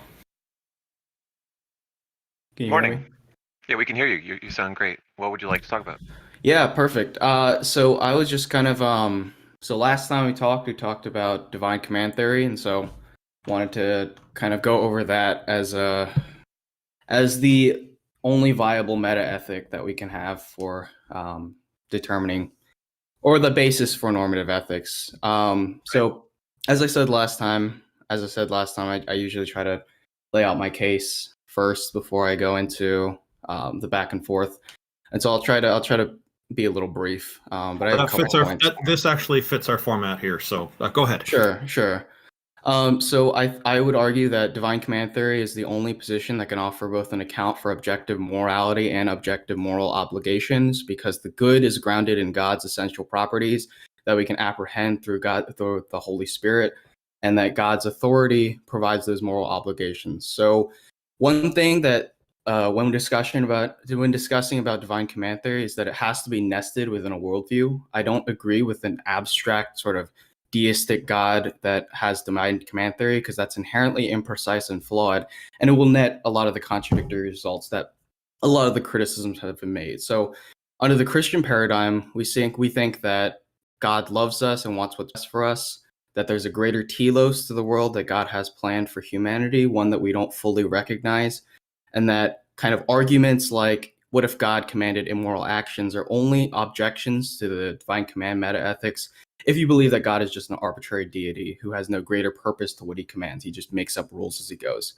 And so that means that any evaluation of God's commands must be evaluated on its own grounds. So you can only critique divine command theory internally, because any external critique relies on a reference to a different meta ethic, which denies the thesis of divine command theory. Divine hiddenness is the answer to most of the main objection of divine command theory, because we don't know what the will and mind of God is. I would liken it to, like, if a parent might deprive a child of eating too many sweets, we might view that action as directly evil or harmful, but the greater knowledge taken into account, we recognize that action is good. Wait, could we just go back to your original statement? So before you start Sure. addressing criticisms, let's just go back to, so you said that divine command theory is the only possible justification for objective morality, or something along those lines? Yes. How is divine command theory, which is literally a subject giving commands, not subjective? Because God is the objective standard, the objective moral arbiter of or the objective standard by which we would determine what morals are. What is the definition of a subject? I don't know. You can give me your definition. It's an individual, a person or thing being discussed, and a person. So is God a subject? Like, I'm not God, you're not God. God is God. He's a subject. It's a little tricky. Like, if you want to say, like, that's a subjective objective distinction. I think that God is the objective.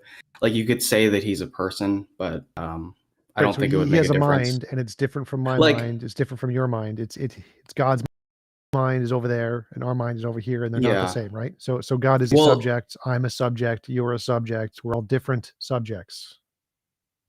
So when we use the term like objective, subjective, I'm mostly talking about in application with humans like us, because God's subject. That's special pleading. So this is what I'm saying. God is a subject. He has a mind. He has opinions. He has his own feelings. So him giving dictates, like divine command theory, is by definition subjective morality. By the definitions that everyone in philosophy uses, that's subjective morality. You can't say it's objective to humans, but not objective to this other subject, because that's by definition subjective. Objective means independent of all opinion, intuition, minds, all of it. It includes God. So it's one of God's essential properties. It's hard to make analogy between God and humans, because God doesn't have a reference. This isn't an analogy. Literally, is God a subject? That's what I'm asking. Is God a mind that is different from my mind and your mind? It's like a weird way of language. Like, I guess, could you get to your point? Yeah, is God a mind who is different from my mind? Yes or no? God, yes, it is different. Okay, so he is a subject by definition. That's what a subject means. He is a person. So we could talk. So I mean, sure, we could talk about God as a subject, I guess. Sure. So we're saying that. So divine command theory doesn't really contrast. Divine command theory is this person, this subject, giving command. The subject of God, the person of God is giving commands, the divine commands, right? Yeah. So that's subjective because a subject is giving commands. That's literally the opposite of objective. So the reason why this question is a little like weird is because when we talk about like subjective, it's with reference to something greater. God doesn't have something greater. God is the ultimate and objective. No, subjective arbiter for subjective has nothing to do with greater or lesser. Subjective is just a person. It's an individual, a single entity. That's all it means. Well, so I fail to see how this is an objection. Well, it's because not, our argument is that God's properties are essential and they don't require a referent that doesn't behind matter. it. None of that matters. So the question is it objective? Is the morality objective? Objective means not influenced by personal feelings or opinions or considerings an individual. Yes, they're grounded in God's essence. That's like I don't that's know. a person that's that's influenced by personal feelings. That's literally subjective. I don't understand where you're going with this. So the definition of objective is not influenced by personal feelings, opinions, considerations of an individual. And then you keep saying that God is this individual, he keeps determining morality. So that's literally a contradiction to say that God's dictates are objective because God's dictates are his personal feelings or his nature or whatever. Does it help out if it's that God's existence and his essence and his properties are all necessary? Makes zero difference. It doesn't matter what his nature is. If God is a person, if he is a subject, and his dictates are determined by his subjective nature, then his morality is by definition subjective. So let me get to the heart of your question. I think what I'm hearing is that you're saying that God's will is arbitrary and that he can dictate whatever. Absolutely nothing to do with it. I don't care. Well, God's will could be completely 100% determined by his nature. It's still subjective to his nature. Okay, wait, so then it's just the word game. No. Like you just don't like me using the term objective. Well, no, it's just by definition not objective. So objective literally means not determined by the personal nature of the individual. And you're saying that morality is determined by the personal nature of this individual. So if you want to say that divine command theory is a subjective morality, yes, I agree.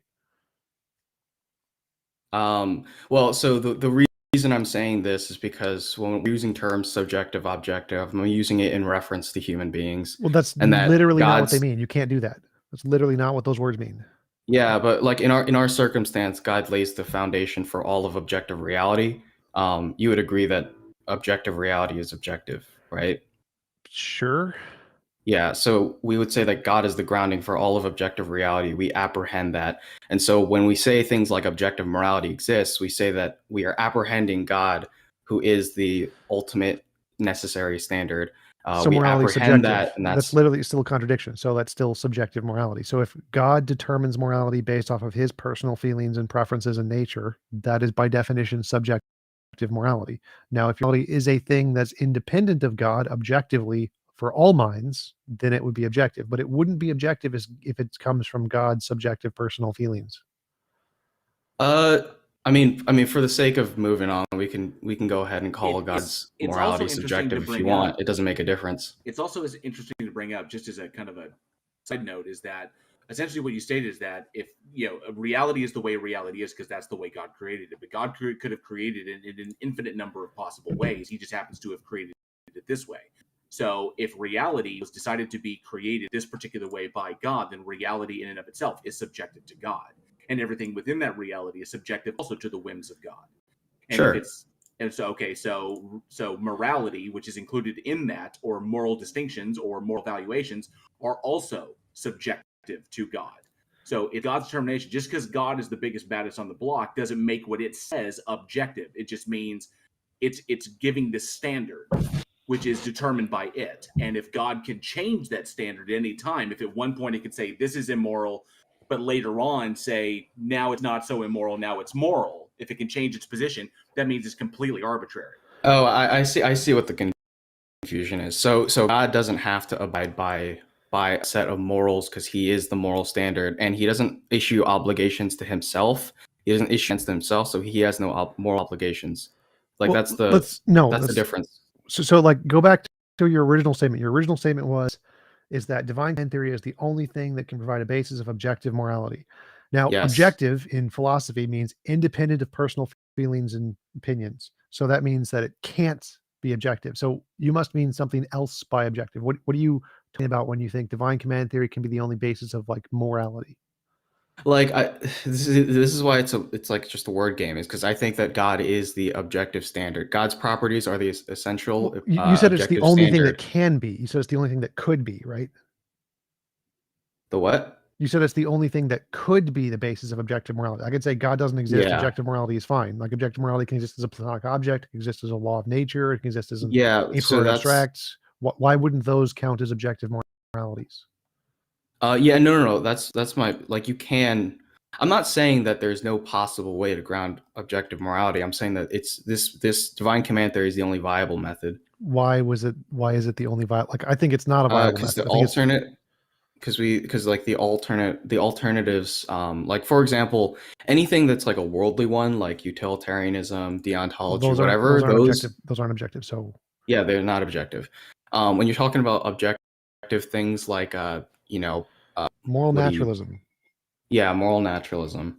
That where is first is that how do you get an objective morality when like all we have are subjectives, and then where do you get objective moral obligations when obligations are all inherently subjective? Well, you don't need obligations, and it could just be a law. But so the question is you said divine command theory is the only thing that's possible. I clearly think that's false. Like every philosopher thinks that's false. It's not possibility. It's about viability. Yeah, sorry. It's the only consistent viability. So how is divine command theory consistent when it seems to be the exact opposite of what we're talking about? Because when we want to say there's an objective morality, we want to say that there is something that's wrong or right or wrong, independent of what anybody thinks, including a God. No opinions of anyone matter, no matter what. Like the gravity, your opinion doesn't matter. Gravity's there whether you like it or not. That's what objective means. So just for explanation and simplicity, when you take something like Platonism, where you believe that there are objective ideals and stuff like that exist in a separate realm, it's sort of like that, except all those properties are grounded in God's character. And so it's effectively the same, except it has that additional element of having a person that encapsulates all these things and also has personality that can lead to like the connection between the immaterial and material realm. Okay, none of that made sense to me. So it seems like the model of moral naturalism. One sec. So the model of moral naturalism is that morality is like a thing in nature. It's just a part of reality, like gravity or physics or quantum fields. It's a thing in nature. That makes sense. That's very easy to understand. But you seem to be adding in all this other stuff that seems to like not make it objective. See, like it's God's mind, in God's nature, in the non-physical, in the spiritual, which has nothing to do with morality. He brought up something that could convince me. You said immaterial. What is that? I'd like to know about that. So I don't want to derail. I want to stick to like a morality thing, but objective morality is something that's immaterial but exists in the world. I don't want to get into the logic and induction or whatever again. Asline, just to clarify, just make sure I'm That's on the same what convinced me though. Just to make sure I'm on. Do you want to get into that? Just to make sure that I'm on the same page, Asline. So God decrees what is moral, right? No. So God's nature is good. So all his actions and commands are inherently good, no matter what God does. Yeah. So for example, the question of could God perform evil? It's logically contradictory to his nature. So why is it possible that I can perceive what God does as evil if I can think of a better and more positive way of completing an action, and God didn't do that? So that was what I brought up. I was like, I think that was my third point, is that you can't critique divine command theory on an external ground, because that inherently already denies the thesis of divine command theory. Because if your ethics are not grounded in God's commands, then the method you're evaluating divine command theory is already contradictory to what divine command theory says. So you need to do an internal critique of divine command theory, because that's begging the question. So like if we want to compare if two models work, we like say take your model and test it, and take a different model and test it, and see which have the best result. You don't just like assume your model works. No, it's not. That's not the point. When you're comparing two models, you're comparing them against a standard or a reference. Right. How is that? Like, that reference is exactly what's in debate, in discussion. Can I ask you a question, Asline? Did you Yeah. read the papers that I sent you? I did. Okay, so you read and- God's Love is Irrelevant to the Ether Problem by Jason Thibodeau, right? Yeah. Okay. That was like last And- week. Okay. Can you steelman an understanding of its point? Let me see. I think I wrote notes somewhere, but I can't find it. Like Um, paragraph 3, it basically deals with what you're saying and how it's a faulty inference. Yeah, could you recap that for me? Okay. So if God were to command that we gratuitously torture infants, the gratuitous torture of infants would be obligatory. Okay. Yes. Now, I already know what your objection is, because I think you're just saying, oh, well, it has to be internal, and your worldview, as you put it, just grants or asserts that God's nature is omnibenevolent. God's nature is the source of morality. It's a divine command is just like a emanation of the properties of God's nature, right? Mm-hmm. Okay. Now, even on a worldview where you claim that God is one way, you still have to follow the logical implications of the claim, and you can't just dismiss possible worlds just because you assert you're in one of one particular type, right? So if you make a logical claim and you say, well, we're in this world and any critique has to be internal to this world, which is the only possible world and whatever, and you expect everyone to just grant that assertion before they even talk to you about it, it doesn't get rid of possible world implications. And so if there's a possible world where the implications of your logic make the logic invalid and lead to absurd conclusions, then you still have to deal with that. Even claiming that God has these properties in this world doesn't get away from that, right? So in the first paragraphs with this claim, and what you're citing is basically the God's love objection, whether it be his nature or he just is this way in this world. It doesn't get you out of the implication that if God's ability to grant and be the grounding of moral grounding is a power, right? So if God's all powerful, one of his powers is being the moral grounding of morality. You believe that, right? Yeah. Okay. That morality is grounded in his essence. Okay. Yeah. So it's a power that God has, is being grounding morality, right?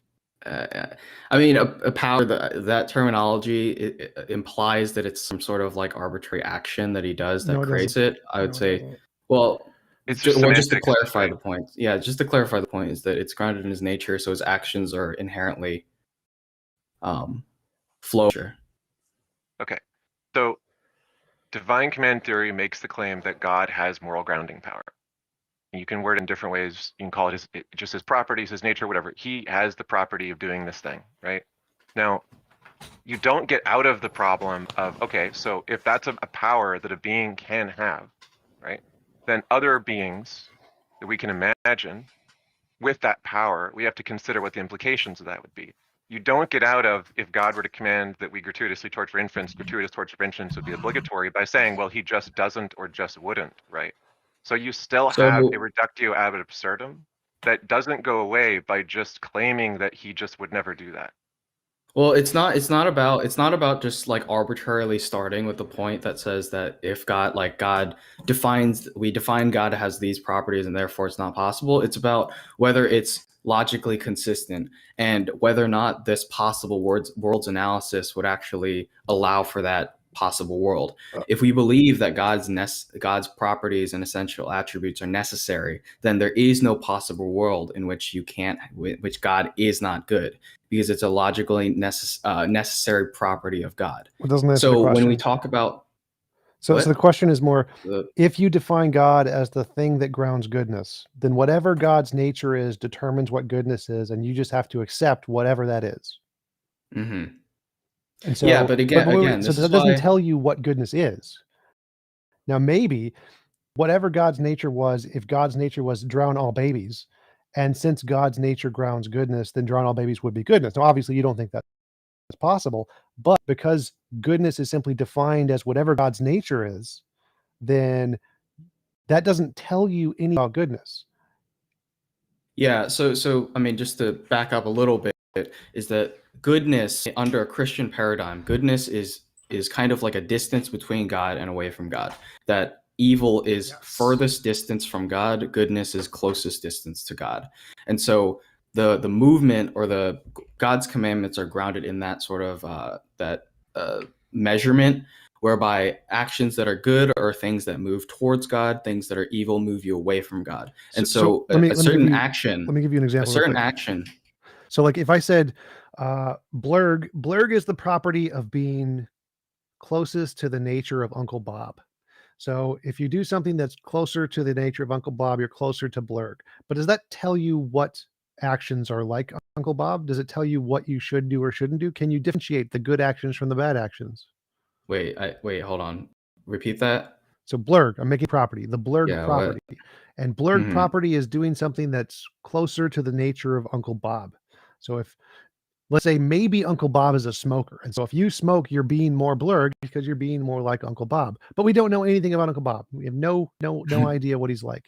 So if you say being blurg is like being like Uncle Bob, that tells you nothing about Uncle Bob, right? Yeah. So that means that weird. if your entailment here, blurg means just like Uncle Bob, and morality means like God, those don't actually say anything about morality. It doesn't say anything about what the good and the bad is. It says nothing. So, it tells us no information so there are whatsoever. two things.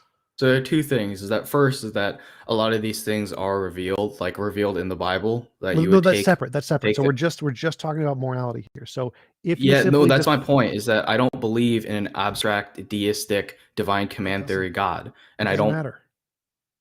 Of course, it matters. Like that's the only thing that we're arguing is that by your definition of morality, morality is like God.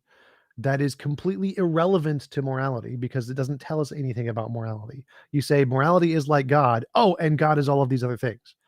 Well, you can skip that and say, well, morality is doing these things, right? You don't need the intermediary step of morality is like God. So the problem here is that if you simply define morality as like God, that has the implication that morality is subjectively determined by God's nature, whatever it is. It's drowning babies, then drowning babies would be moral. So that's it's not about God arbitrarily. So just to take it a different direction, this is exactly the same thing as humanist ethics. Is that when humanist ethics they say like certain things like lying is wrong, stealing is wrong, or whatever. All those things like they're just arbitrary rules unless there's a telos, there's a goal for this, and that goal for secular societies is like the improvement of society or like well-being or some arbitrary thing that Sam Harris comes up subjective. with. So, but wait. I know, but that's my point. Is that the Christian worldview has an objective one where it's not defined by. That's literally subjective. Well, this is just because no, this is just wordplay subjective because I think that no, God's objectives. No, all goals. You're saying God is subjective. Is good. What? Are you saying like God is good? Because God is good. And you're just saying God is really all you're saying. You're not really expressing. No, that's the is. It's not the is of identity. It's the is of predication. So, Aslan, the problem is that you're asserting that your worldview has some desirable property, namely your claim that it's objective. TJump points out that it shouldn't be considered objective under what we mean by that philosophically, and you don't seem to get that. But just leave that aside for a second. Why is it important to believe that you have objective morality and then claim that your system having objective morality is the only possible usable form of morality or acceptable one? It seems like that's just subjective to your tastes, right? Like you seem to prefer that. Most people who make these arguments just like assume everyone's just going to prefer the thing that they say that you need, but that's just a value choice of yours, right? Like someone else, it's like about an theorist or someone who thinks like moral naturalism is true, can just say, look, my moral system works for me and it seems descriptively accurate to the way people actually operate. And your argument is not persuasive. It's just saying, hey, if you like this kind of a system, here's a way to convince yourself that you think you have such a system. No, it's a totally different thing, because any other system besides one that believes in God are subjective and are prone to change just based on whatever. When we say that if God exists and God is the supreme authority, then there is no questioning. It has to be like morality has to be in this way. But when you take alternative forms, you have where it's based off well-being, based on whatever, then you have these breakdowns of any system is equally valid because they just have arguments for it. So the Nazi society, Marxist society, communist, Soviet, whatever, all these ones that take that goal or take that sort of morality, the grounding for morality, and take it and turn it in whatever direction they want. That is what we're trying to avoid. We're saying that morality is not subjective and not contingent upon certain things that are changing or arbitrariness. Like and the that's law the of difference. physics that would solve the problem. So law of physics, it's unchanging, it's unarbitrary, no one gets an opinion, there are no arguments, it's a fact of nature. But you can't break the law of physics. Well, that doesn't matter. You So, can like, break morality. Like no, you can can't go against. You can be immoral. You can act. Yeah, you can act. But that doesn't immoral. break any law of physics. Like you can say morality. I is can't just determined. float Wait, upwards stop, one stop, stop, day. stop, stop. You can say it is a law of physics that killing babies is immoral, but that doesn't mean that that law forces you not to kill babies. Like gravity pulls you down, but it doesn't force you into a little tiny black hole. So some laws don't have to be so powerful that they force you to act in a certain way. Yeah, but my point is that it's not analogous to what the whatever. What But fine. That literally fits let me your actually definition go of back. objective. That literally fits Well, your definition it's of not objective. analogous because laws of physics we can't just violate the laws of physics. I already said that we you don't can need to. violate. So like Yeah, laws but of I'm physics, just saying it's a false analogy. laws of physics don't force you to do things 100%. Not all laws of physics are powerful enough to force you to things. Gravity. So the law of morality doesn't need to force you to not be moral. So there's no contradiction there. It works perfectly fine. Well, gravity is one example that you can't just change. Yes, not all laws of physics.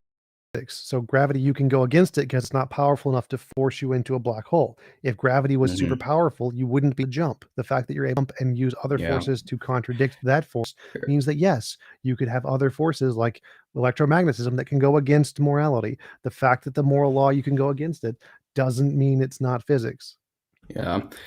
So I want to table that. I want to go back to X's point actually. So you're talking about and not trying to dodge, just trying to focus the discussion. So you're talking about like a possible world in which God had commanded the torturing of children. So I would say I would say like kind of my intuitive feels that that's impossible because it's not grounded in God's nature. But let's take the Ross hypothetical whereby God argued for the torturing of children or something like that. If you were evaluating on a Christian paradigm, if it happened, and this is really tricky because I don't think it's possible, but if you're evaluating on a Christian paradigm, it would be because for some reason that action leads to a movement towards God. And therefore it would be good in that framework. The problem is that when we say stuff like that, there's emotion to it, like the emotion of torturing children. Now, and that's something we inherently think is wrong, which is why I don't think it's possible in the world. But remember, when you're saying that, you are borrowing a certain ethics that is not grounded in divine command theory to evaluate whether or not that action is ethical. And that's why I said that you have to debate, you have to argue internally, because when you already borrow from a different ethical system, you are already going away from divine command theory. So you're actually, the thing about torturing children is something that there are people who think it's okay, and that's why they do it. They've got whatever reason for it. It's not an inherent thing. They see nothing wrong with it. Unfortunately, there are people like that in the world. So to say that it's inherent of all humans would be incorrect. I think or innate. It is. I think everybody here, it's safe to say, disagrees with child torture. But then we take a look at a religion like Christianity or Islam, which tortures children, infants, by circumcising them, and then that results in lifelong problems. So there are many people and many examples of ideologies that say that it's okay to torture children. So I have a lot of trouble with that argument you're making. Hey, Asline, I want to reply because he was talking to me. Oh, yeah, go ahead. So, I'm sorry, X, go ahead. My bad. Okay, Asline. So I asked you if you'd read the paper and if you could still man it, and I tried to summarize just the introduction to it. But from what you're saying, it sounds like you still don't quite get it. I sent you the actually, I looked it up. I think I didn't read it. I read the other paper. Yeah, I'm not surprised. It's a bit complicated, but I think it's important to understand this because this is like the strongest argument against. I think TJump made a really good point, which is that it's just actually subjective, because if what you value is it being objective, it's not going to give you what you think you want. But if you look at this paper's point, and I put the syllogism in the chat, it's 8 premises or eight steps. Do you want to go through it with me? Sure, I'm looking at it, but We'll try to go through it quickly. Okay, premise 1. If divine command theory is true, God has moral grounding power. Would you at least agree with premise 1? Yeah, sure. Yeah. Okay. Premise 2. Any omnipotent being would have the same power that God has. I'm not really sure what that even means. Like, okay. Are you saying So that there can be an alternative to God? Okay, we talk about a possible world. Let's just take a world like the one imagined by people prior to the Yahwists or whatever of Samaria or whatever. So there were like other Yahwists, Canaanites with different deities, which historically evolved into the belief in Yahweh. So let's say they're so you're talking like, for example, let's like just say the a Islam different God, world right? exists. Okay. Sure. And this is you can do this even in your worldview. So you can't just run away from this and say, well, my worldview doesn't allow for other possible worlds. Okay. So in your worldview, you can still imagine that what if this other tribe of early Yahwists, like the Kenites or the Canaanites or whatever, and Baal or some other god turns out to be the truth, and that god is also omnipotent. Would you agree that in that world it would have the powers that God does? Your God, right? So for the sake of argument, I'll say yes, but theologically I don't. Okay. I'm not saying you agree that is your world. I'm saying you can still imagine it as a possible world. Okay. So Sure. premise 3. In some world there exists that is like God, except he's not omnibenevolent. Henceforth, we'll call this being Yod for the sake of the argument. So your worldview is you think it's God and God's omnibenevolent, but there's another possible world, say one imagined by some other believers.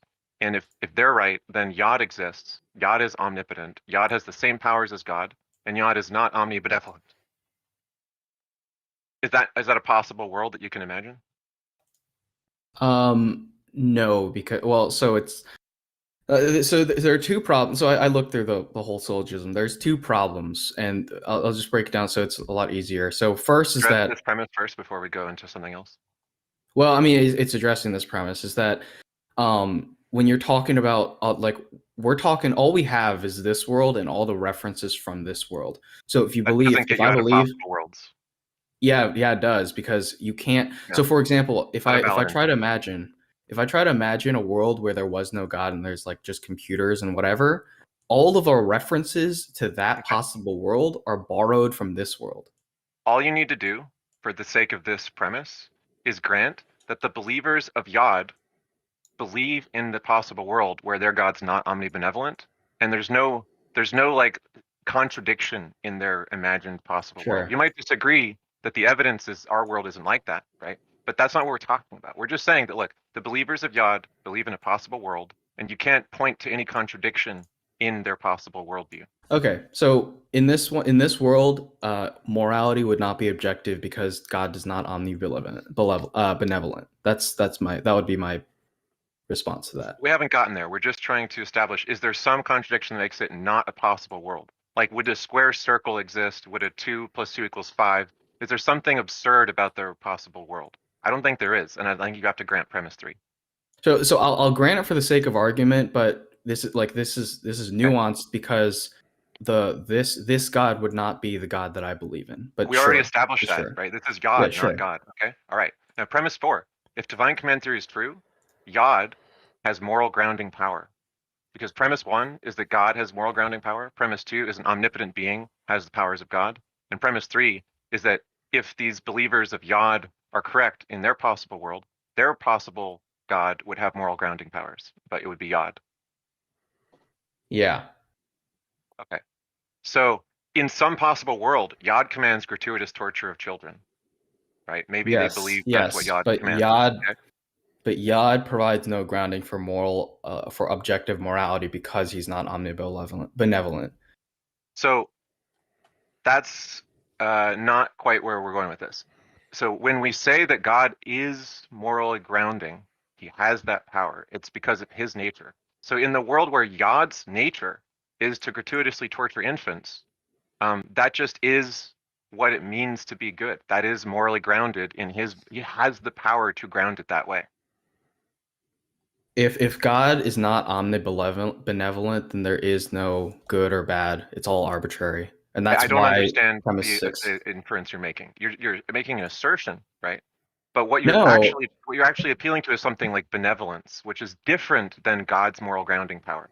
So if you appeal to benevolence, like this just gets back to Euthyphro, right? If you say, look, it wouldn't be morally grounding if it wasn't benevolent, then you're actually saying God doesn't have moral grounding power. Commands that are benevolent are morally grounding because they're benevolent, which is not appealing to God's authority or power to be morally grounding. So, like, just to simplify things, because I think we're getting a little muddied.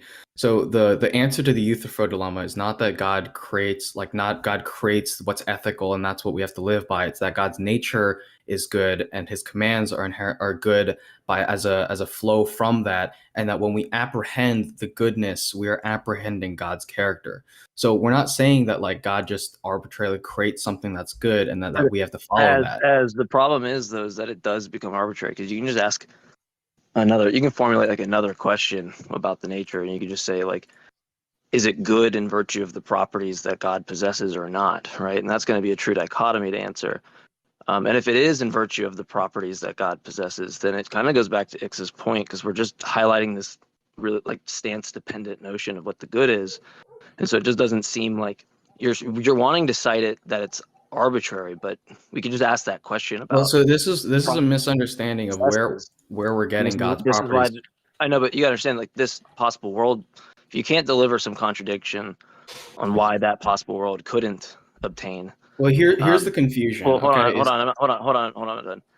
If you couldn't like provide a contradiction, then and then we have this notion, like, I don't really see a defeater for this. It just seems to highlight what it's doing is it seems to highlight the arbitrariness of determining what the good is from God's nature or set of properties that he might possess, right? Okay, yeah. So the confusion here is that like we're not saying that we define God to just be good and therefore good is good. We're saying that we believe you start with a premise that hopefully we agree with. If we don't agree with, then there's no point in discussion. But we agree that objective morality exists. Now, if objective morality exists, it has to be referent to something objective, like God's nature, and that's what we're basing it off of. And so when we say that God what's could be different about that in Nix's case? So when we say that God is not benevolent or is not good or whatever, then we don't have that reference, and therefore, as a follow-up, you can't have objective morality. So you'd reject objective morality. Right. The problem is you're just replacing God's moral grounding power with benevolence as definitionally being what it means to be good. So you're just saying, right? So when we say that, and that's not divine command theory, by the way, right? Like I don't know why you think that's divine command theory metaethics, because it's really just like benevolent stuff is good and God's benevolent, so therefore God is moral grounding power. Let me just bring you back to the end of this, okay? So if divine command theory is true, there's a possible world in which the gratuitous torture of children is morally obligatory, because Yod would also have moral grounding power as part of being omnipotent, and there's a possible world where Yod commands gratuitous torture of children, and therefore it would be obligatory because of the moral grounding power of God's omnipotence. So we would all agree that there's no possible world in which the gratuitous torture of children is obligatory. So divine command theory is false because it leads to a contradiction in its possibilities that it presents. If it is sufficient to be the morally grounding authority as part of omnipotence, to make that what it means to be good, then Yod makes gratuitous torture of children good in that possible world by definition. Yeah, I mean, so this like the what makes this complicated is that I think that this whole syllogism is wrought with problems, and so I can't just pick out one. But the fundamental problem. So fundamental problem. I'll just simplify all of its premises. I don't know. One thing. Well, you agreed to the premises, but one thing is that you switch it to like the omnibenevolence thing, but Like, it just seems like if it's the case that it determines the good, we could ask a similar question that I asked you earlier, which is like, is it going to be omnibenevolent in virtue of the properties that it has? And then in that case, it's going to be some stance dependent notion that Yah or whatever the counterexample is. Yeah. So this is determined. So I don't really see like what that's doing, because you're just highlighting something else again that seems seemingly arbitrary. Yeah. So the heart, like I'll just respond with one thing, is that the heart of the problem with the syllogism is that, and this was my mistake for misunderstanding, is that you talk about moral grounding power. Moral grounding power is not some explicit action. It's rather it's his nature and how the good and evil in our world can be grounded in something, and that's grounded in God's essence, or God's goodness. So if God didn't have that goodness, if God wasn't moral or wasn't benevolent or whatever, then we wouldn't have that grounding. And that's the fundamental crux of the issue. But it doesn't work, right? So there's a problem. Asserting that he does have it, and that's the reason why he does have moral grounding power, is to deny divine command theory metaethics, right? You're actually not making a divine command theory metaethic claim at that point. You're making a benevolence is morally grounding claim. Any authority which made like benevolent commands would have moral grounding power just by the definition that they're making benevolent commands. Yeah, I mean, if you want to strip it down to like a general, like sort of Christian or its general belief in God, then an ultimate being that we can call God that is good, that has goodness as its attributes, that could provide moral grounding power. If you did not have that, you could not be a grounding for morality. And the reason I say this is because this is about objective morality. If objective morality doesn't exist, then objective morality or objective obligations or whatever follow is a pointless discussion. But God's commandments are good because he is good, and he issues those commands that are inherently a reflection of his nature. And so that's where we get the moral obligations. But your gain, like the point that you're making is that you're trying to turn, like, we don't have objective morality if you posit the God, the Yad that you say. I don't see the asymmetry between the two Yod cases. doesn't have moral grounding power because Yod is not benevolent by our lights, right? Then God wouldn't have moral grounding power either, just because he is God and omnipotent. All you're saying is that the property which makes something moral is benevolence, which is basically saying the thing that makes something moral is that it's moral.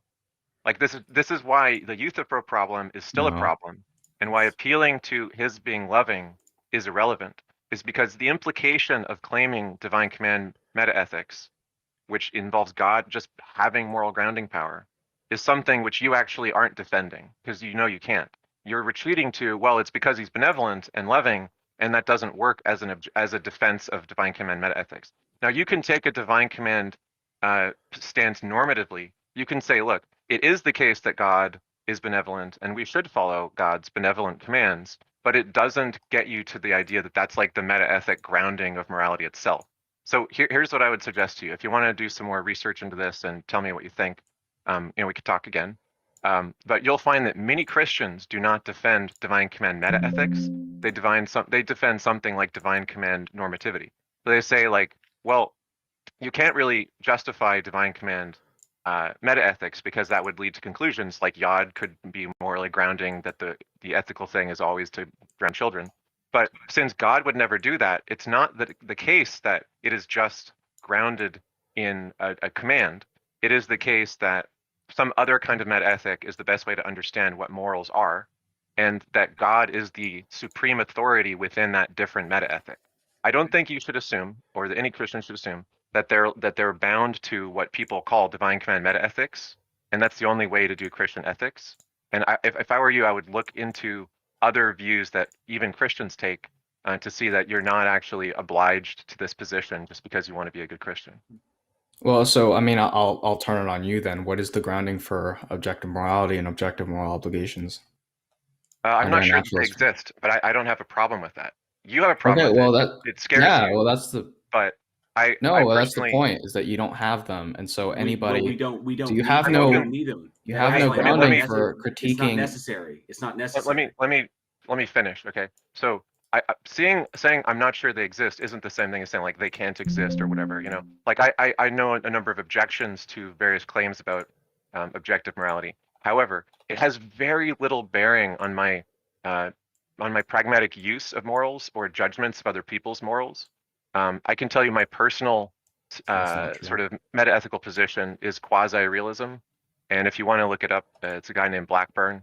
He's basically saying that people speak in moral realist terms because it's kind of like a natural teleological tendency in our language in general to ascribe everything in a slightly exaggerated sense of realism or purpose, when in fact what we're trying to say is that there is some real situation which we can agree on, the circumstance, and there are judgments that we arrive at based on that circumstance which are not like moral realist claims, but it's natural to use the moral realist language, and we all understand what we mean by it, the same way that biologists can say the jungle created or the jungle designed the bee to pollinate the flowers, right? They don't literally mean there's a designer called the jungle that did it, nor do I literally mean that moral realism has to be the case to say something like what you did was wrong, and here's why, right? So Yeah, I but think it's you can't like first is that nobody lives like that. Nobody lives like moral obligations and moral objectivity is like you might say that you don't think that they exist, but people like human beings act as if in the same way that we condemn societies that brutally murder and cause genocide or democide and things like that. But basically the thing is that your worldview provides very little grounding for critiquing other sorts of societies except for reference to your own normative ethics, in which other societies do not care about your normative ethics, and so they operate based on a different form of ethics that justifies their own position. So the Nazis believed, and the Nazis actually based a lot of their genocide on like evolutionary biology and the kind of evolution of the race and elimination of the weaker species and things like that. Disagree But with the founders of the sciences in question. But anyway, yeah, but it's the not a point is that that's the fine. point is that you can't like I'm not you done. all we have is just a subset of everybody makes up their own sense of morals. The purpose of objective morality, and I think that this is the point that TJump probably would want, and ideally would want, is an objective grounding so that all societies there is an objective right or wrong for in a society. So a Nazi or a Marxist society are objectively wrong because they don't cohere with the objective morality. But you're saying that they don't exist. And so your system allows for all these terrible societies, and there's no way you can critique them. There is a way we can critique them. Yeah, and secondly, like a lot of these societies do what they do in the name of God, and many terrible societies have existed that justify their entire terrible program on neither of the them. divine command that they assert. So let Soviet me just Union, respond. Mao's China, Nazi Germany are not Christian. Aslan, let me talk. Okay, so what I'm saying is that look, I agree with people all the time who makes statements that sound like moral prescriptions. Now, why I agree might differ from why they are making the statement. Like someone who is a Christian might say, murder is wrong because God commanded us not to murder, right? Now, if I agree with them that murder is wrong, in fact, I think it's just that's how the word murder is defined by killing. It's kind of like a vacuous statement to say murder is wrong. You're just saying unjustified killing is unjustified, basically. But I'll agree with them. The reasons for it are different. That's not it. It's the reason murder is wrong is because it turns us away from God. Sure. So the reasons that you're gonna just cite it are gonna be slightly different than the reasons another Christian is gonna cite it. They're gonna use slightly different words, right? But we're gonna be able to still use it pragmatically and have a society where we are able to establish a working system of morals. Now, I happen to think that morals improve with time historically so far, in general, and that we're going to need to rely on constantly reevaluating and justifying and reconsidering and improving our systems, because the systems in the past were inferior to those we have now. And I don't know what the perfect meta-ethical way to ground it all is. I don't know if it can be defined in an objective way or not, and I'm open to that. I think it'd be great if we could figure out a way to define it objectively. But I don't care. Question. And what you have is you have like a subjective attachment to the idea that until you can say that it's objective, it just can't be the right system or a workable system, which I just don't share. And I don't think anyone who is trying to do the best that they can and accepts that everyone else is also trying to do the best that they can and is willing to talk about it and like negotiate and sort of have a contractual world in which we actually live in is worried about whether or not it's all absolutely objective. In order to I got be a able question. To do so. So, So there's two universes, one in which murder moves you further away from God, and one in which murder where it doesn't move you further away from God. Is murder worse or not wrong in one of the universes? It's a weird hypothetical, but I guess, like, for example, if we were murdering serial killers or murdering child rapists, then that would be good. No, just murdering a random old lady on the street. So there's old lady on the street in both universes. She's done nothing wrong. You murder her in both universes, but in one universe, murdering people moves you away from God, and in the other one, it doesn't. It's not even. It can't be like that because God doesn't change. There's no logical contradiction. So in one universe, either there is no God or God is different in some way. Doesn't make a difference. Murdering people does not move you away from God in this universe. Does that mean the murder is less wrong? So the reason why your question sounds weird is because it's sort of like asking, like, is murder ethical? And like in this world, murder is ethical. In this world, murder is not ethical.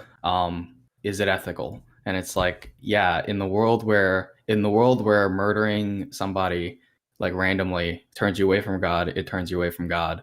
And if it does turn you towards God, it would move you towards God. But that's like we don't believe that world exists. I feel like this is really easy. I mean, just like world A, you kill a baby and there's a God. World B, it's a no God world and you kill a baby. Like, did you do anything wrong in the no God world?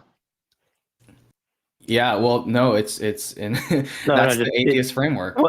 Well, I'm asking, killing a baby in that case, did it get diminished? Did the action and the consequence get diminished in the no God world? Well, it's not like you're talking about like the external what actually happened. That's just the description. Like I'm talking about whether or not evaluation of that ethic. I'm not trying to be rude, but I am looking for like a yes or no, and then you could elucidate further if you'd like. But yes, there would be a difference. Well, yeah, would it still be bad? If you believe. I'm just asking you what you think. Oh, if there was no God, then it wouldn't be wrong. So in our worldview, God makes no difference. It's equally as wrong to kill a baby in world A as it is to kill a baby in world B. The God makes zero difference. So we're comparing models here. Our model says that the wrongness has something to do with killing the baby, and the God just literally doesn't matter. And yours says, oh, no, you need the God in some relation to the God to make it good. So it seems like your model is just wrong, and because it can't assess moral situations unless the Sky Daddy is there. Whereas our model is much more. Wait. So our model is much more capable to assess what is right and wrong, because we can say, oh, look, a universe with no God, killing a baby is still wrong because the wrongness has something to do with the baby, not the God. Yeah. No, exactly. In our models, we're accounting for the victim. In your model, you don't give a shit about the victim. That's the point, right? What do you? Of course you give. Of course, no, you don't. I mean, you revoke that it ought not to be done when you say it's not moral, right? So wait, no. This is the point. Not an expression of like something that guides you towards. If God exists and I want to kill a baby, I am objectively wrong. If God does not exist in that world and I want to kill a baby, that's my opinion. That's what I want to do. Then I can do whatever I want. There's no objective wrongness to it because it's just difference of opinion. I didn't ask for objective wrong. I just asked if you thought it was wrong. I mean, clearly in that world, like there's no God and it doesn't. Oh, you're asking me personally? Yeah, because I'm trying to see if you can. Well, forget the personal stuff. In your model, in the way you understand morality, if there's no God, then killing a baby isn't wrong. That's what you think. That's your model. Well, so I would get us to the point where we both agree. We both agree in objective morality. Yeah, I'm a moral realist. I believe in objective morality. I know, but exactly. Your brain, what you think is that if there's no God, killing a baby isn't wrong. So the discussion is, if there is no God, there is no objective morality. That's my point. Right. You're saying that there is an you objective think, morality outside of God. Yes, because God-based morality is dumb as shit. But my question is do you think if there is no God, killing a baby isn't wrong? I personally, if you're asking me personally, yes, I think it would be wrong, but that's because I believe in objective morality. No, I'm asking but if you do not believe in a God, no God, personally. if there is no God, Are you asking? Would it be wrong objectively to it wouldn't kill be a wrong. baby? If there was no God, it wouldn't objectively be wrong to kill a Right. baby. There you go. So this is why your model is garbage. No, because my model believes in God. Asline, it's also problematic because in your model, if God commanded you to kill that baby, then it would be good. Only if you believe that that's possible, but it's logically impossible. In your worldview, it is possible. What's God can okay? Well, hold command on. you to do What's something. the contradiction, right? Because like if you say it can't happen, I take that as some type of modal expression, and you're saying, and you've identified it as being logical. So like, what's the proposition in the The Ten conjunction of its Commandments say not to negation? murder.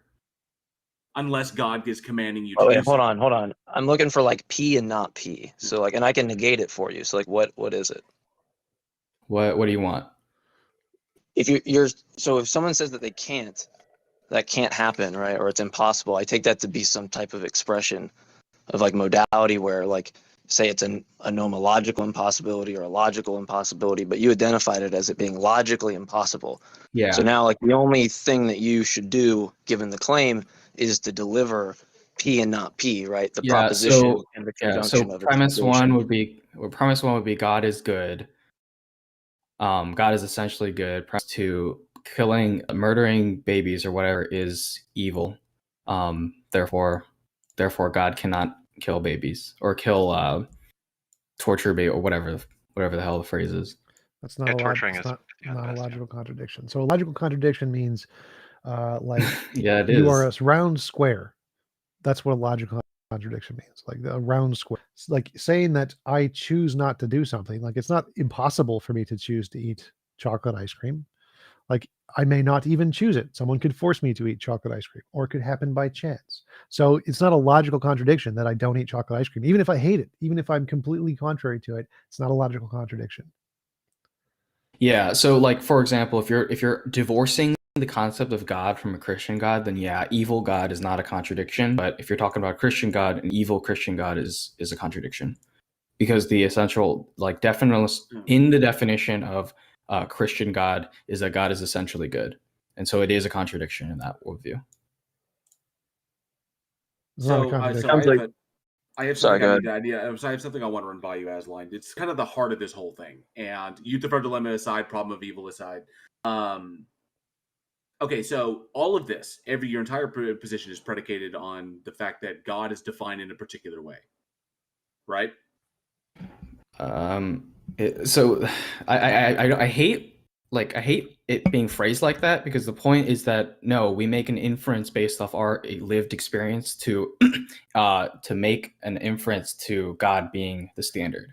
We're not saying that we just definitionally make it and therefore that's why we believe it. We say that objective good exists. He's saying it's synthetically known, not just like an analytic definition. Yeah, it's like okay. So I'm asking you, is like, because God is this way, is defined in this way, that this is the way things are. This is your whole thing is predicated on God being defined in a particular way. Okay, that God has these attributes, God is this, God is that, and that's why that my whole worldview is predicated upon this. I'm asking, so that leads to the question: how did you determine that the God of your worldview is defined this way, and you know this to be true? Because we have in our world, we believe, like, if you're like me and TJump both believe in objective morality, where's the location? How do you have an objective morality without an objective standard? I say that objective standard must be God, and so God's properties must be essentially good, and we're making a reference to that. And so, like, the way that I would put it is that if I didn't believe in objective morality, I wouldn't believe that God was good. Let me put it this way. Let's say I want my God to be made of spaghetti, and I say, you know what? It's in my God's nature nature to like spaghetti, and so it's a logical contradiction for it not to be made of spaghetti. Does that make sense? No, it's not, because there's no inference from the existing world that God is a spaghetti. Well, the inference is that I like spaghetti. Okay. So I have an inference. What is the logical argument that because you like spaghetti, God has to also be spaghetti? I have this intuition that God is made of spaghetti, therefore it must be the case that it's logically impossible he's not made of spaghetti. Okay, then your God can be spaghetti. So, Asline, my question was going to your methodology. How did you determine that the definition that you hold of God is true? And I'll even go a little bit further. And how did you eliminate the possibility that the definition you have is not a deception? Because and this kind of gets into how the did you eliminate transcendental. that it is a deception? How did you eliminate that it could be a deception? How did you eliminate that possibility?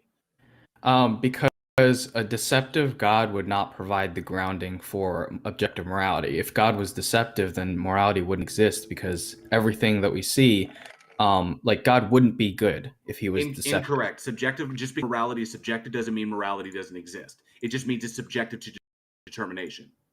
No, well, you're talking about if God could lie, and yes. my argument. How did you eliminate the possibility that God lied from the very start?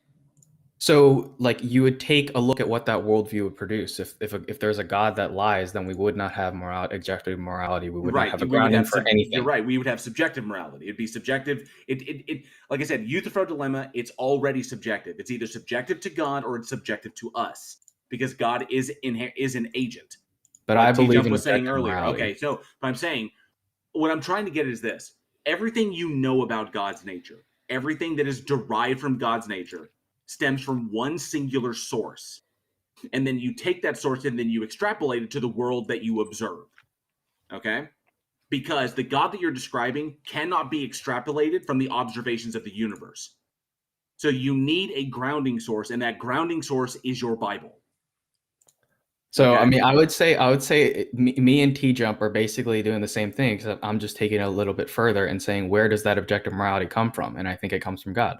Okay. Well, it's worse than that, because it's any observation is going to be consistent with that type of a being, right? I mean, like, especially if it's omnipotent or something like that. Like, I mean, interesting. Just like think about different people that disagree on their notions of God, right? Like any observation of the world is consistent with like any antithetical notion that you have of God, or even kind of close. Maybe one property is different or something like that.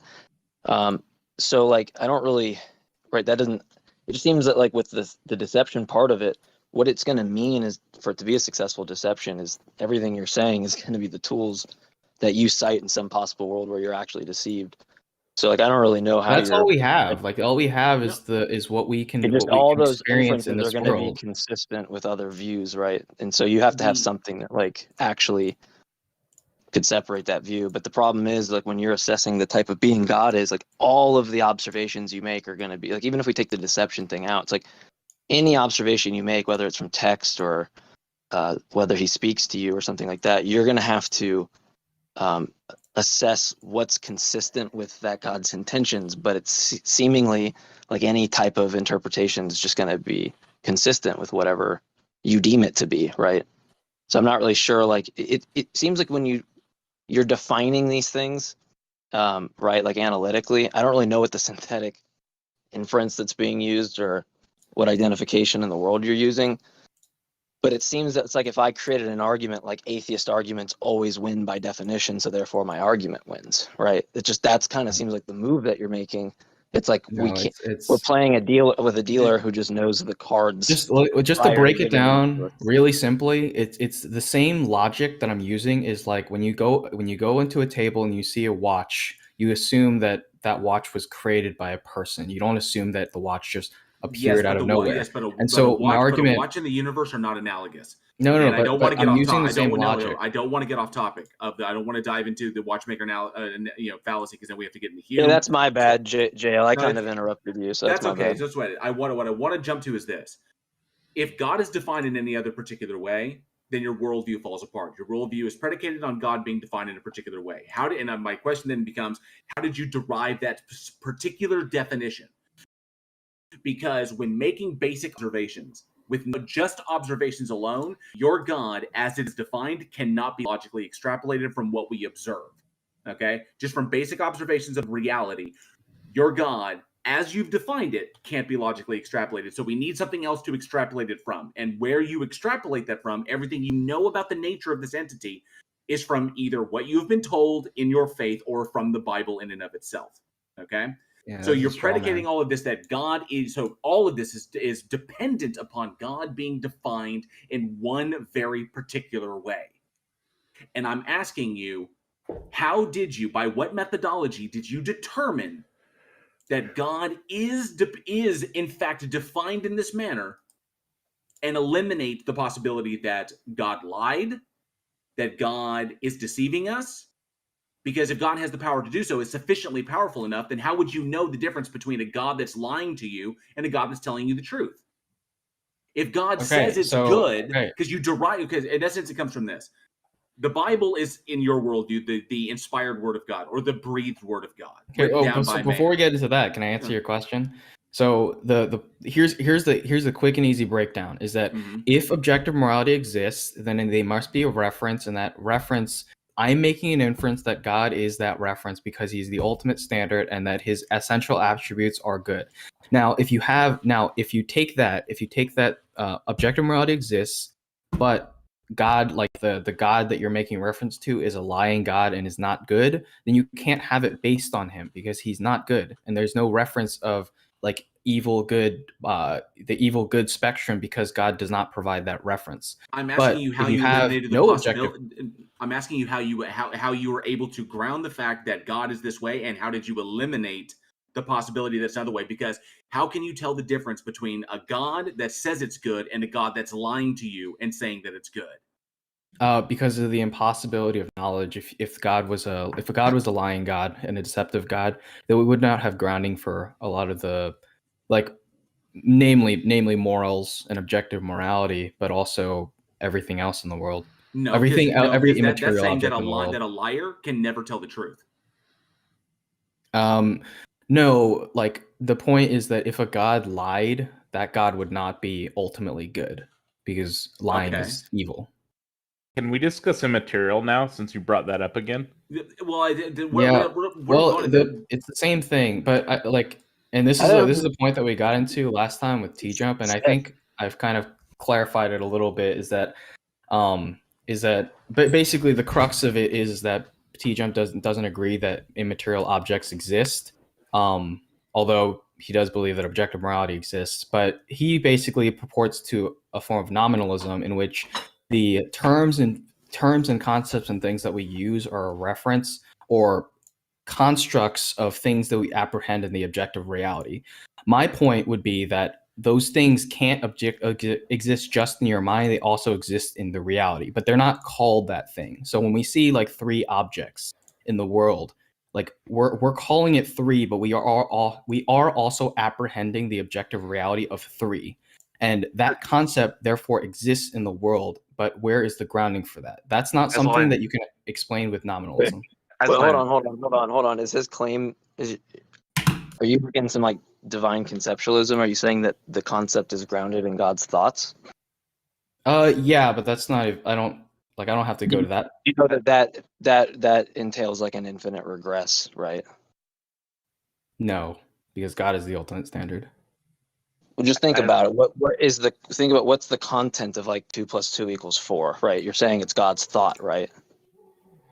Yeah, the system of logic and mathematics. Yeah, so it seems like you're going to get this weird regression of like God believes X, which is 2 + 2 = 4, which is the thought, which will be like God believes that he believes that X, right?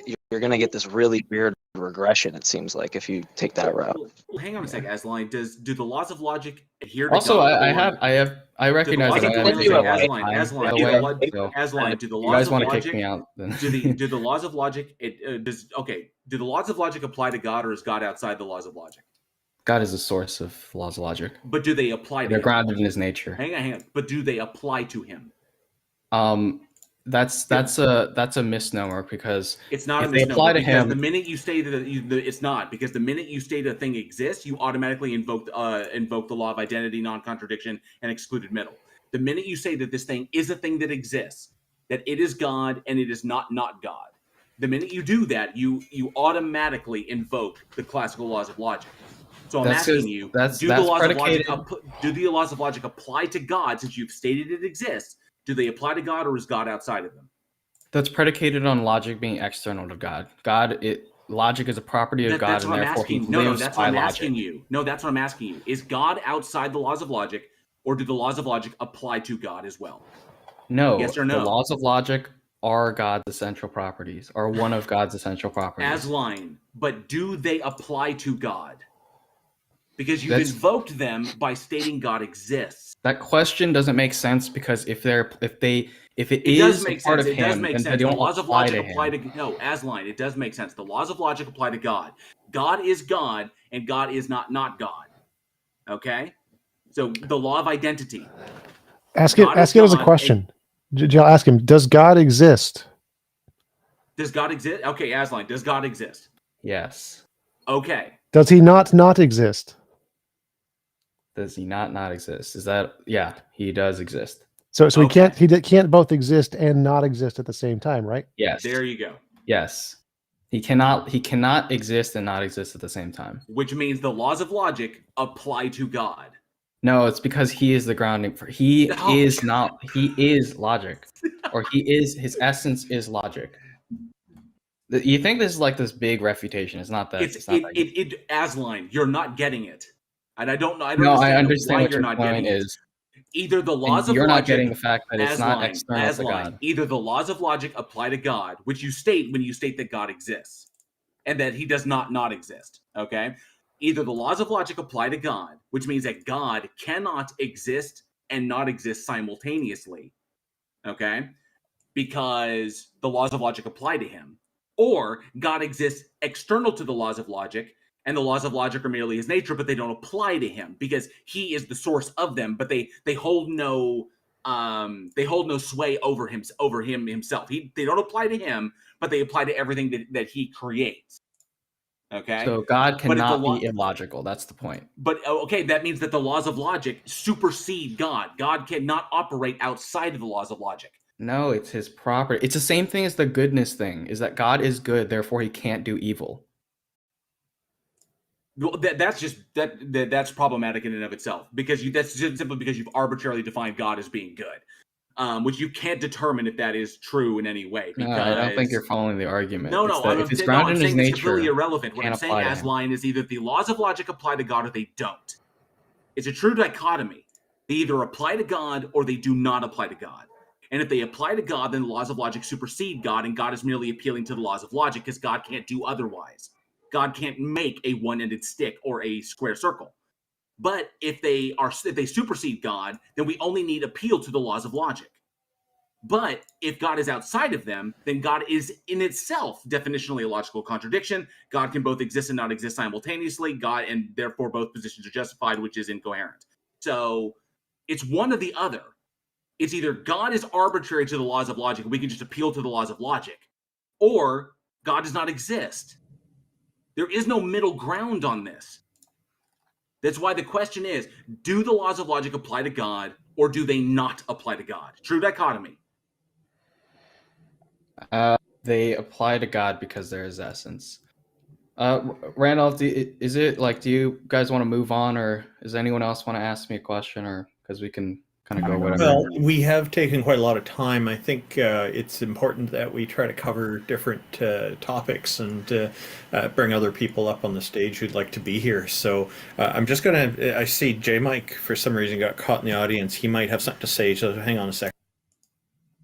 And Aslan, I would like to talk after you've had a chance to look at some different Christian positions other than your own, and see that there are some options that you have to move around that don't. Oh no, I mean I have. It's just that, yeah. Like here, here's what I'll do. I'll look at your. Here's what I'll do. I'll look at your syllogism and I'll write up the response to it and I'll send it to you, and then that way you need to read more than the syllogism. That's just like a tiny piece of the overall argument, right? I know, but I mean, read the paper, and look at what some of the other Christians have concluded who don't hold to divine command metaethics. They still hold to the idea of divine commands, but normatively. And I wanted to respond just briefly to something you said earlier, right? So you said that that you and TJump agree partly in that you both believe that there is something that exists, which is what we're referring to when we say like moral obligations exist in a moral realist sense, right? Now, I think that there are many things where we can say that structural sort of like structural emergent properties exist from some premises. So like math, if you formulate the numbers and then you follow from your formulation of the numbers, you can derive all of the principles of mathematics. If we look at another field, which is game theory, which is a kind of an application of mathematics to players of a game where they can compete with one another or cooperate with one another in a variety of different types of scenarios where they're variously at odds with each other or able to help each other. We can say that in game theory, point to certain strategies which are called Nash equilibriums, and we can say that like these are strategies where, you know, if you follow this strategy, you're going to more often than not win out against those who are defecting or operating against the group of people following the strategy, such that they'll be able to overcome and defend themselves against that defecting strategy, right? Now, we could talk about that conceptually as an abstraction that's analogous to some of the situations we find ourselves in morally, or we have basic choices, right? If everyone is trying to be whatever they think benevolent means to each other, they're going to get along well and be successful as a team and cooperate. If people are trying to defect and cheat each other or kill each other just to get more power for themselves, there's going to be consequences of that which we don't consider to be benevolent a lot of the time, and so on. So it may be the case that the best way of conceptualizing the part of this which seems real, the part of this which seems like it would be true in any possible universe or something like that, is this concept of the math essentially that comes from cooperation and defection tendencies in the competition. And I think if you look at The Selfish Gene by Richard Dawkins, and you look at the idea of kin-selective altruism, which says basically like from the gene's eye view, the gene will get copied whether you or I reproduce. Either way, if we have the same gene, that gene is going to be successful, right? This is going to mean that I'll sacrifice my life to defend you, and you'll sacrifice your life to defend me, because what we're really doing is we're following a gene which says sacrifice yourself, and it has the consequence of keeping more copies of itself in existence such that it pervades the gene pool. Kin-selective altruism is a winning game theory in biological form, right? And I think that descriptively at least is the starting point for why we have morality, why we think it's so important, and why we're willing to get into very heated arguments about trying to get it right. And maybe you don't agree that this could be the explanation for why morality exists in the first place, or maybe you think that even if it is the correct explanation for where it came from, satisfactory philosophical position, because it doesn't get you to some objective claims about what is or isn't always right in possible situations. But I would at least look at and consider it as a different way of starting to examine morality. Yeah, and I would just say that that probably causes a lot of problems for you too, because when we think of things like rape and murder and dominance and tribalism, we don't think that those are good things, but those are biological outgrowths, and like nationalism and things like that. I don't think you would hold to that. Those things are just is, and that's Yeah, what we agree we about should that. live our. I'm just to be clear. Well, that's my point. Is that there I'm needs not to be more appealing than to that. nature. So this is not the same thing as an appeal to nature fallacy. I'm not saying whatever's natural is good, right? And if you look at Darwin, right, what he said was, I don't have the quote in front of me, but he said basically, look, the genius of humankind is that we don't do whatever we're evolved to do blindly, and instead we adopt a cultural tendency towards greater benevolence than our genes equip us for. And what he was saying is that obviously this isn't like the last word on morality. It just explains the behavior of animals, basically. But when we look at human beings, we look at a culture that developed amongst human beings of tending for the sick, so they don't die off, even if that means that they get to have kids. Because we're not after some like eugenic, like genes makes right kind of world. You attributed Nazism to evolutionary theory, but if you read Darwin, you wouldn't come to the conclusions of Nazism, right?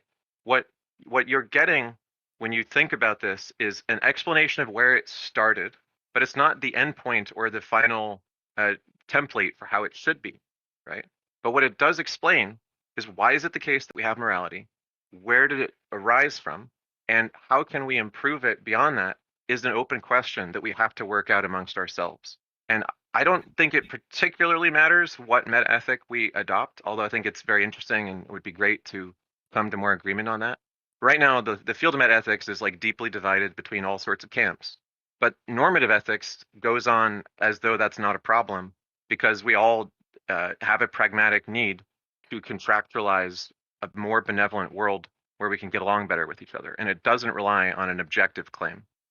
Yeah, and the only my last point that I'll say on that is that I think the problem with, yes, there is this agreement on meta ethics, but there is an urgent need for having objective grounding because if you read postmodernism posits that kind of everything, all the knowledge claims and things that we have are predicated on the kind of starting points or whatever that we choose, and those starting points are guided by power relations and certain things like that. And so you can have an outgrowth of an infinite number of interpretations of certain things. And the thing is, that's what leads to certain people having their own form of ethics that is internally consistent based on their own subjective grounding. I think that all of us would probably agree that we don't want societies to move towards that direction of just infinite interpretations. We want to have a society that is progressing towards a telos or progressing towards the objective reality. And I think that if you deny the objectivity of things like morality and things like that, you really have no guard against that. Well, I agree with you in part. I just let me finish. The difficulty is in finding a middle ground up there because morality is subjected to the person, subjected to the group, subjected to the nation, subjected to the country, subjected to the planet. The difficulty is in finding a middle ground middle ground that we can all agree on. That's all it is. Okay, so it's a very subtle point, right? But what you're saying is, look, we want to get closer and closer to what you call objective morality. Now, I partly agree. And what I was trying to say before about quasi-realism is I think that the amount of what we're saying when we make moral statements that is real should approach as close to one as possible, right? We want to have as much of our moral statements to be grounded in real facts about the world, so that when we do make the subjective kind of judgments about value, that they're based on precedents that seem warranted and not just like, well, these people have decided to eat babies or something. But what I think is that as though that is a goal, kind of like a lot of things where you strive towards some kind of perfection, but you can't actually define an end state, because it may be the case that when you get to what you think is a big improvement over your past way of doing things, there's still an improvement beyond that. So we would agree that we want to have a more grounded and more objective basis for our moral claims. I just don't think that asserting that there is like one final system has a good track record or a good prospect for being arrived at, even though I agree that, like in the case of game theory, there are mathematical underpinnings for why benevolence is a winning strategy and why humans and basically every other cooperative species, whether you're talking about ants or pack animals like dogs and so on, why they succeed because of their benevolence towards each other and so on, and they're willing to sacrifice for each other. So I think that's like a real thing about the world. It is a winning strategy mathematically. And I think we're all just trying to figure out what's the most benevolent strategy. There is a math underlying it that's true, and that's what we're trying to approximate with our real messy moral systems. Yeah, I mean, I agree with you, and I think like I want to at least believe that all of us are kind of on the same page of wanting to move towards that objective reality, kind of more in tune with the objective morality. More but objective, the Christian, even if it's impossible to get all the way. Yeah. Yeah, but the Christian, like it's not like the Christians don't just like fear away from this sort of postmodern realist, like postmodern world or whatever. It's that we just can't see a way in which you can ground these objective things in things other than a God. And so it's not that like we just reject, like emotionally reject all these systems. We just don't, we know, like all of us, I think, or maybe not, but all of us kind of in our heart of hearts knows that there's some sort of objective morality. Maybe not, but I think then we kind of have to question what systems would allow for that. And if you don't have a system that allows for that, then you kind of, you go into the sort of confluence of millions and millions of But anyways, I'm just restating. No, I think it's a basically. really good point, and this gets to what I think almost always underlies all the conversations I have with Christians, whether they're precept or not, which is that the way that you think justification works, and like the way that you feel about the trilemma of basically like, you know, infinitism, foundationalism, coherentism, tends to underpin like what kind of system you gravitate towards. And what you're saying is you like to have a foundationalist system that has a starting point that guarantees all the conclusions are correct that are based off of that, right? That would be God. Yeah, like a Okay. coherentist system. Well, it sounds like you like foundationalism. You want God to be the foundation. Everything builds up from God because it's just like a manifestation of God's nature, right? Well, so I mean, I'm kind of split on whether or not I'm a foundationalist or a coherentist, because I do agree with presuppositionalism that at root everything is circular, Okay. and so I'm So, not fully sure.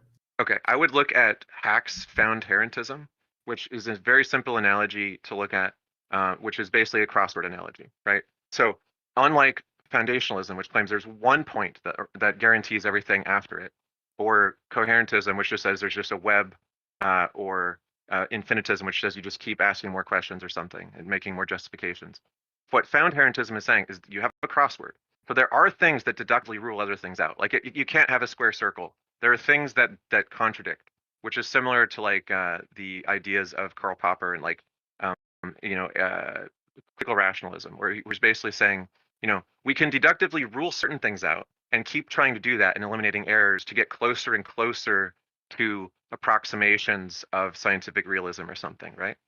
But what you're admitting when you do the crossword puzzle, when you don't have the whole puzzle all of the time, and there are ones which you still haven't been able to solve, is that it is possible, but unlikely, that something you discover in one of the harder to fill in gaps is going to make you reconsider a bunch of other things.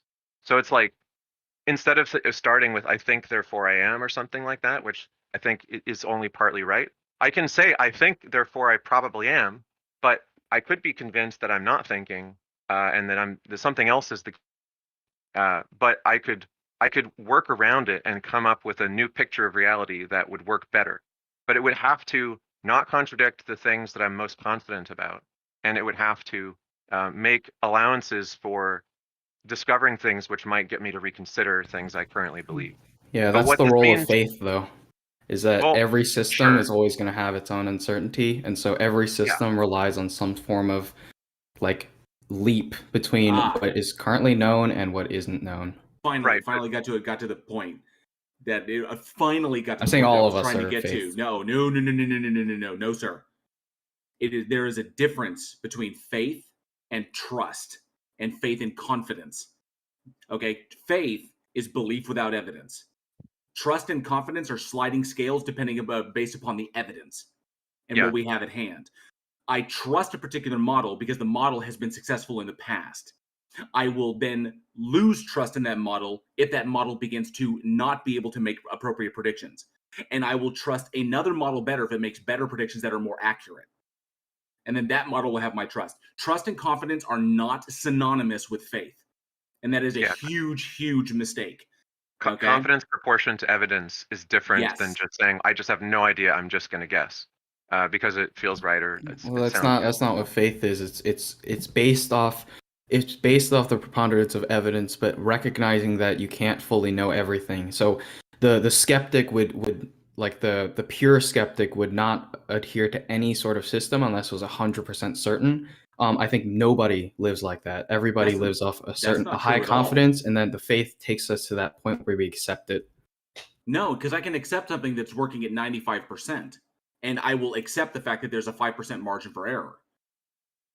I know, and you're taking that 5% that it won't work on faith. No.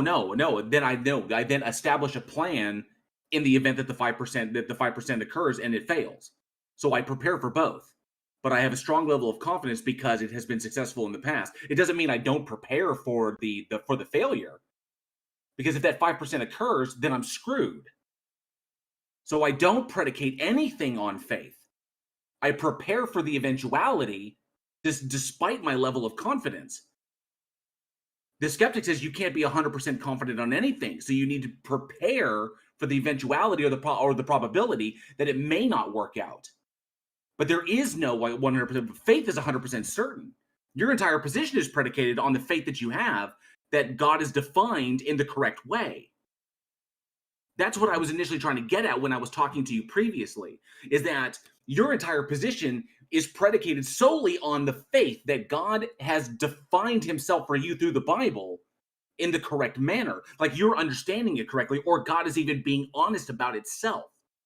So this being comes along, supposedly creates everything, says, I'm all good, everything I do is good, I am the objective standard of all things, I'm the alpha and the omega, blah, blah, blah, blah, blah. It inspires human beings to write this down in a book, and you automatically assume that because it said these things, already begging the question of its own existence, but nonetheless, I digress, you then presume that God was telling the truth automatically about itself. What would preclude God, a sufficiently powerful enough entity, to lie to us to curry our favor and our love? What would stop it from doing that? Nothing. Not existing. And how not existing? This is true. How would you tell the difference between the two? You can't. There's no methodology for that. Okay. So the problem is your entire system is faith-based. The faith that you know for certain that God is defined in a particular way. Because like I said before, the God you describe and define cannot be logically extrapolated from the world we currently observe. But what it does Yeah, resemble I is just a think Just Story. it's just the Like, straw man. It's Aslan, not do a you know straw what man. Here's the thing, It's all not of a us. straw man, Aslan. It goes to the Here's the thing, very, very Christians heart and of your atheists. position. Aslan, it goes to the very heart of your position. I'm not worried about all the surface stuff in your worldview and how and how you just ignore the Euthyphro dilemma and how you just ignore the problem of evil. I'm not even worried about that. I'm worried about the whole thing that you predicate your position on is that God is defined in a very particular way, and you can't justify why you can't justify how I you just think know it's that to be the truth. I just You think it's can't. really dishonest when atheists try to proclaim that like Christians and atheists are like totally different in how they approach it. All of They us are are. trying to find the truth. All of us are trying to move towards the objective reality, and But you you just assume you claiming have that it. we just You make assume shit you up have is it. just dishonest. No, you assume you have it by claiming there's a God.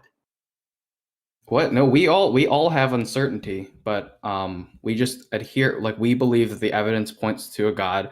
Atheist believes that it points to something else. No, But and we can like point out but why you're your evidence. invoking. We can point out why your evidence is faulty. Why it's either contaminated by confirmation bias, or it's an argument from incredulity, or an appeal to emotion, or an argument from ignorance. We can point these out. You cannot point this out about us, about the atheist position. The atheist position is the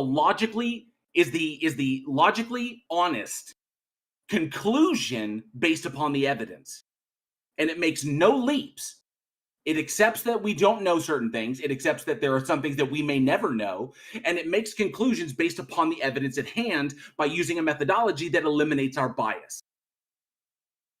Whereas you predicate everything upon the notion that this thing exists. You cannot demonstrate it to exist. And you've defined it in a particular way. You've essentially defined it into existence. And you've derived that definition from a book that is just completely arbitrary. Yeah, I mean, if we're getting into this, I think I feel bad about taking up so much time. So I think. Wait, no, Aslan, I wanted to ask you. Closing. I wanted to ask you one question before you win. I tried to hold off, so it might not be as relevant, like because it's far back. But you had talked about the laws of logic, and to JL's point that I think he's making in that case, maybe this is just something to think about. Maybe it's not relevant towards your position at all. But it seemed like you were saying that God wouldn't be confined to the laws of logic, and so here's one way to think about it. Like, if God can instantiate like some particular in the world, like an agent or something, we'll say like, he creates people. Well, like you'd probably agree with me that he can create people that go against his nature, right? Like liars or dishonest people. And presumably, if you think he's morally perfect, which is I think what you expressed earlier, you'd probably also agree that he creates people like me who are morally imperfect, right? So we don't have like any issue with God creating particulars or agents that are not that are antithetical to his nature.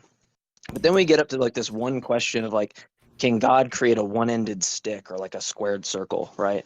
And presumably he can't, right? And that just gives this, to me, it's a question to ask yourself of, well, what is the reason why God seemingly can go against his nature and create agents that aren't morally perfect, things like that. But this one thing, he can't create a squared circle, right? Yeah, I would just try to quickly respond. So the first thing is that I believe that God could create like automatons, like robots that just follow his will. I think that there's a reason that God created us with free will that have the ability to go against him.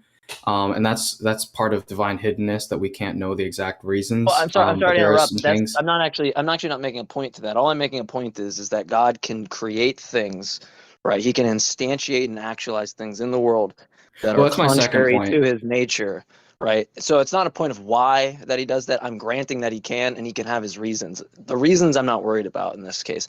All I'm worried about is the reason why he can't create a squared circle or me and not me at the same time, right? So so the reason, like, his creation of free agents is in line with his nature, and that those people can reject him.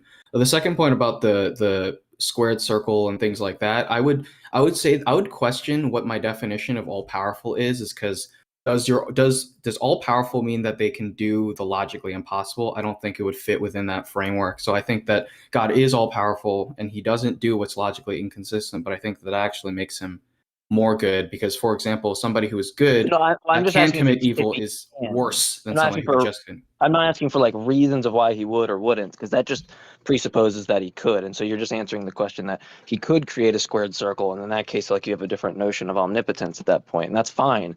But it seemed like earlier you agreed on this point. So like, feel free to change the position. But if it's the case that you think like that omnipotence is God being able to actualize any logically possible world, right? Or being able to do anything that's logically possible, then you have to ask yourself this question: when he can seemingly create all these agents with antithetical properties or properties that God does not possess, like moral imperfection or dishonesty, right?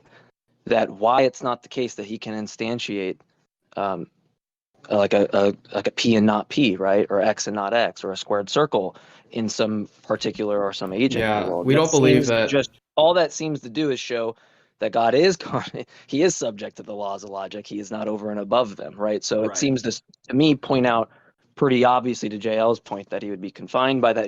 It's not like a trivial, it's not like, oh, I gotcha. It's just like to point out that you should probably take the God can actualize worlds that are logically possible, but don't make a move like he ground logic, because that doesn't make any sense, because clearly he doesn't. And two, we don't even know, like, we have a problem of induction with God's nature. You don't know when you make these claims about God's nature. You have a problem of induction yourself.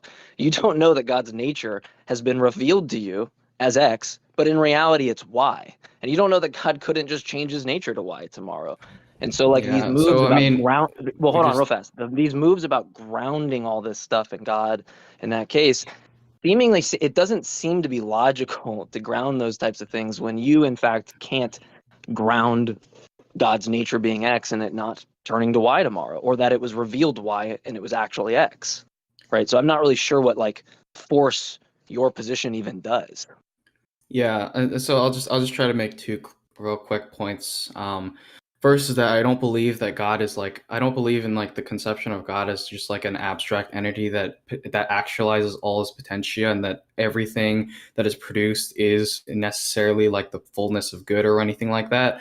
And then my second point is that I think that there are morally justifiable reasons as to why God would create human beings that had the capability of rejecting him and a world that we exist in. And one possible explanation is that the movement, the progression from evil to good produces more good than a world in which everybody is kind of just robots and doing nothing. I think we see that in our real world, in which we kind of see we admire the progression of like the hero's journey or whatever, where they're moving from kind of the evil place to a good place. We think that that is heroic and that's good. And I would say that that's a possible reason as to why God created it, so created the world so that their evil exists. But that's kind of all behind divine hiddenness. We don't know what like the purpose for all this stuff is, and we don't have to. But that's going to be a separate point. I'm not really interested. Honestly, that point gets worse in my opinion, because Like if you really think about God creating evil, right, for like significant free will, there's like a lot of there's a lot of problems. One, if you're going to invoke that it's required for free will, God himself is an agent that can only choose good. So I'm not seeing why that's not an issue for him, and it's also not an issue for like agents in heaven that can only choose the good, right? If you take that view. But more so, the bigger problem to what you're saying there, which is more relevant to what I was saying, but that if God does create a world like, you know, the option to kill babies that go, like you said, goes away from God in that case, it just seems to be, like, all things considered, a good thing, right? That the option even exists, and that it should, because his plan it requires it to come into fruition. So I just don't even know like how someone in your view says that like something ought not to be done when what's constitutive of like evil being ought not done is not what God's doing. He's a being that can only do what ought be done, and he creates a scenario where we can choose what quote unquote you call evil. But that just, to me, it seems all things considered, like it's required for God's glory, right? So then it ought to be done. I don't just see how there's even evil in your worldview if you bite that horn. I think people refer to it as like a proto evil, right? It's strange to me. It's like that you could say like all things considered that there would be evil, given that it's required for. I mean, think about it. Pontius Pilate has to, you know, commit some evil in order for like Jesus to die, right? I have to have sins in order for like Jesus to wash them away. It seems like constitutive of the worldview that these things aren't things that ought not be done, but they ought to be done. Seems Yeah, essentially I mean, weird that those are big questions. a morally perfect being can create a scenario in which moral perfection is reduced. It's just weird because if there's only God and God is morally perfect and God has not created anything, there's only God. So the state of everything is moral perfection. But then God creates something that reduces the moral perfection in the world, but that is antithetical to, that is literally a contradiction to God's nature. Because if God's nature is moral perfection, then anything it creates would follow that it would be morally perfect. But it creates a moral imperfection in the world and reduces the moral perfection of the universe by creating human beings, then that's logically contradictory. Not to mention, if denying God, creating agents that can reject God because it deliberately created us this way, and we can reject God, but to reject God entails punishment. But if we come to that conclusion honestly, if God were omnibenevolent, then there would be no punishment because we are free to choose. There wouldn't be a bad outcome or a good outcome. It would be, I came to the conclusion honestly, and I reject the notion because it's logically inconsistent. Then why am I being punished for coming to an honest conclusion if I had the right to choose? But I'm being then it's a punishment. That doesn't comport with omnibenevolence. So there's logical contradictions all over the place in what you're asserting, Asline.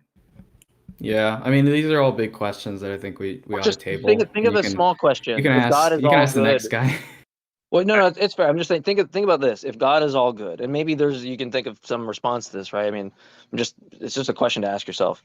If you take God to be all good, and you agree on, like, that good is a normative notion, right? That it guides actions. Like, good is something that we ought do, evil is something that we ought not do, right? Like, I ought be in accord with God, I ought not be in accord with Satan, or something like that. Like, if me and you both agree on these normative notions of good and ought, even if I think being with Satan is the good thing, I'm still using it in a notion of like that ought to be done, right? So even if we have different kind of content to fill in about what ought to be done, we're still using those notions the same, right? We can have this conversation offline if you want. Like, we can. That'd be great. I'd love to. That'd be great. Sure. Just message me on DMs. But ask yourself this question: If God, if God is all good, that means He always does what ought to be done. And if you're saying He creates evil for like significant freedom or something, just think about what that entails, right? What logically follows that, because He only does things that ought to be done. Yeah. I just wanted to say, Aslan, I really enjoyed your previous conversation with us on the fact that when I said, hey, this is a really deep topic and it's a good idea to look into it some more, you did. You came back with a lot more familiarity. And like, I don't hold it against you. You didn't read the whole paper or whatever. You know, these are long papers, but you know, you're doing an excellent job, I think, of trying to explore and come to a position in an honest way. And it's very nice to talk to you. The last thing I just wanted to leave with is the idea of just so stories. That's my my homework suggestion. You don't have to take it.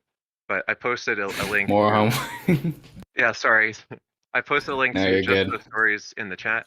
But basically, when I hear people say, evil is this way, and here's why God did it that way, and so on, it's like how did the tiger get its spots? Well, we can tell a story about how the world just appears to be to us, and we can try to come up with an explanation. But oftentimes, it's just like it's a ad hoc hypothesis to try to explain something in a way that all seems just internally consistent. But there's no real force to why that just so story is better than another just so story. So when we compare these different claims about morality, and one of the stories is, well, God arranged all this way on purpose. That's the way just so stories work, is it's all done on purpose. Like, this is how it had to be. But it's the alternative explanation that I started with, evolution worked a certain way such that the animals that cooperated were more successful than the animals that didn't, and we inherited a really strong set of cooperative genes. It may not satisfy all the questions philosophically or give you like a really complete system to ground everything in a foundationalist way that you'd like, but it has the advantage of being supported by immense evidence. And as many times we've had conversations which basically come down to, our story may not be satisfying, but it's based on evidence. And it seems descriptively true that that's how things got to be the way that they could be, because that's how things play out, not because someone had a plan for it. I gotcha. And I'll just say is that like I do spend a lot of time reading. I do a lot of research on things, and I study a lot of different topics. And so if you want to kind of have a focused discussion, then you can kind of set the terms. And like if we want to keep a really narrow topic, if you want to have that sort of discussion, then you can set something up, and then I'll bring out my guns on that. That's something that'd be interesting. Hasling, thank you very much. This was a really great conversation. It was very deep. You're very thoughtful, and it was. I think IX is pointing out something very important that you've done very well by researching the topic and coming back, and we appreciate you taking it so seriously. Yeah. Anyways, thanks for so having me up. I'll move back. Thank you, bud. I wasn't aware tigers had spots. All right, Ligers. Plus. Ligers have spots. Ligers have spots. Sorry, I meant striped. Calling you up, Concrete Plus.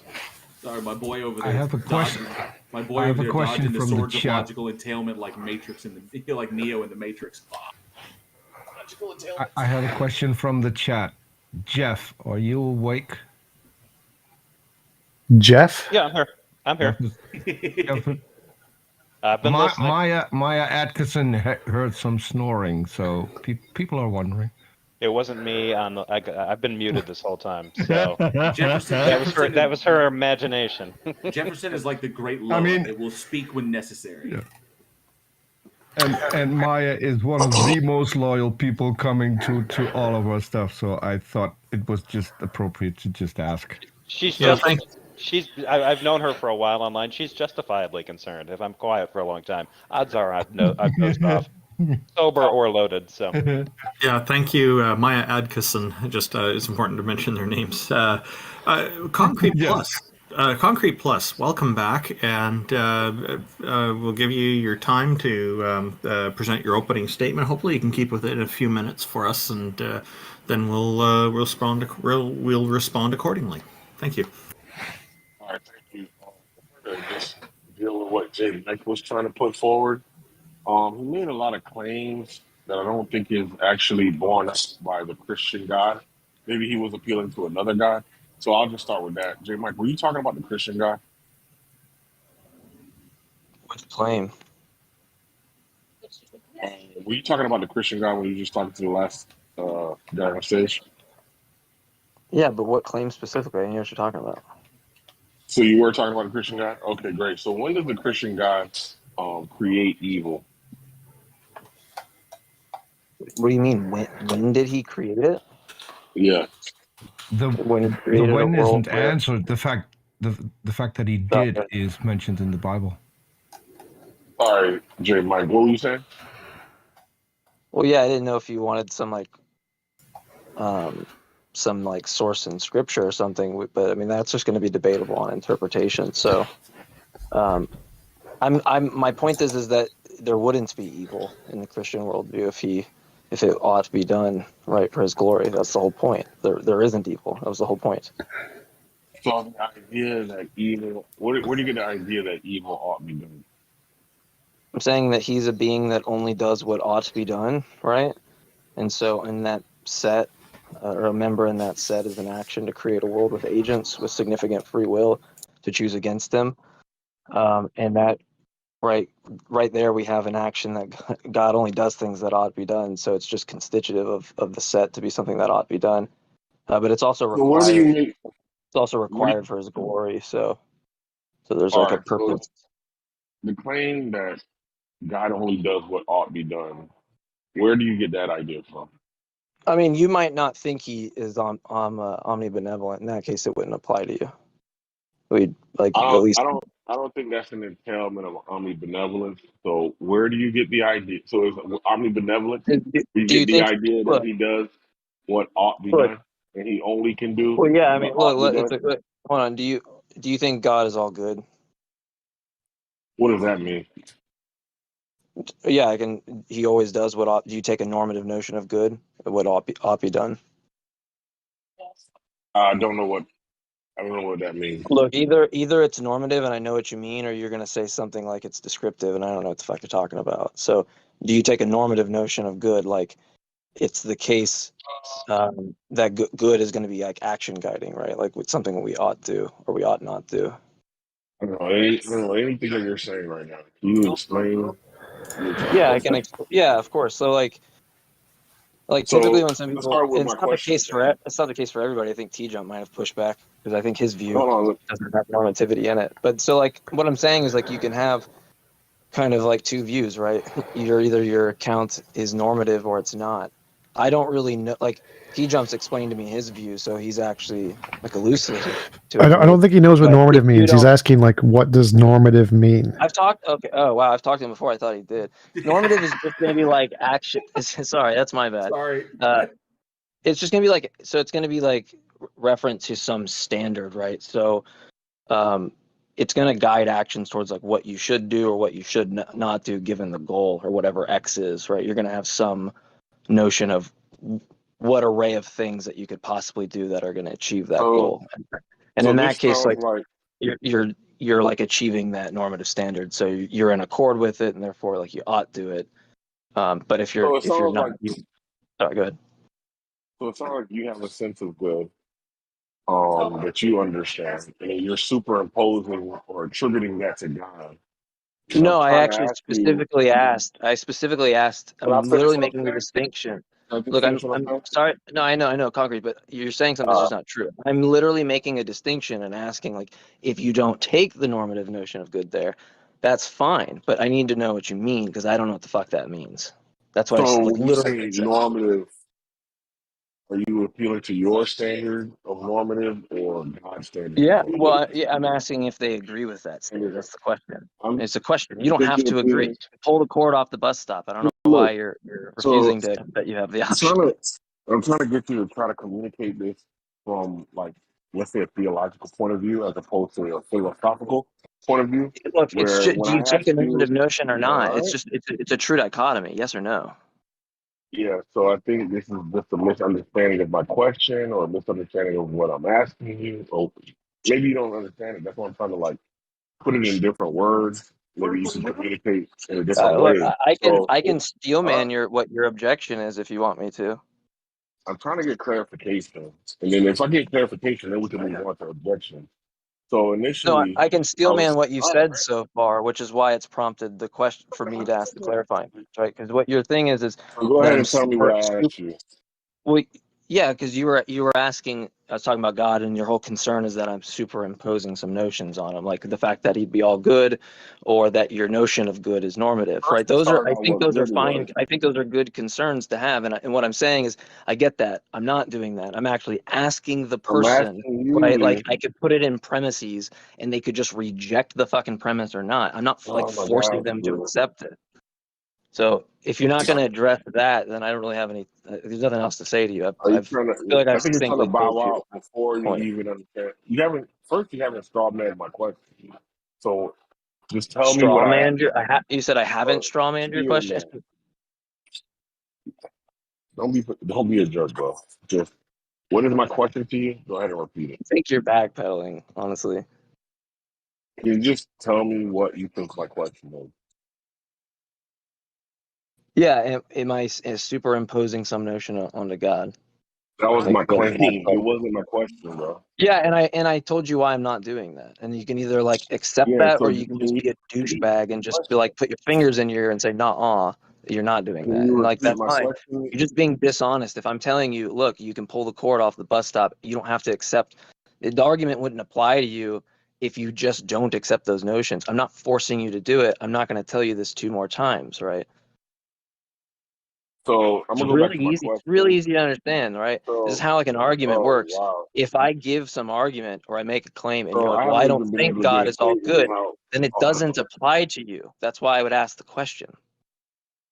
What you're saying yeah. is So I'm just gonna try one trivial. more It's time. honestly just wasting time. So do you have anything like relevant that you want to address? Like an I'm gonna try one objection? more. I'm gonna try one more time. So you said something about God being all good. I asked you what that meant, and I'm waiting for an answer. Again, I What is gave you all that. good? I told you either you can take a normative notion or not. And so then I explained that what that meant, right? If you don't understand, I can do it again. That's I fine. asked you. I asked you to But if you approach don't this. understand that the answer is that you don't have to take a I normative hope notion. everyone notices that every time I open my mouth, J Mike cuts me off. I haven't even been able to complete a Okay. sentence. So I'll try Well, go one ahead. more time. So I'd ask that you approach this like a theologian, whereas you use a biblical proof text for your statement. So when you put forward the concept of all good, I'm going to ask you, how is that expressed in the Bible? So do you have the scriptures to point to that represents this Yeah. notion of all My good? claim, my claim, you're not understanding. So let me help you out. My claim is It's a not yes or no. forcing. Listen, this is It's a really yes or simple. no. Yeah. So the answer is that I don't think the interpretation of someone's scripture thinking that he's all good or not all good is dictated by the text itself. It doesn't say that itself. So if I cite you scripture, What would be listen, superior stop, understanding? stop. If I cite you scripture, it's going Where to do we assume get the understanding from, though? stop.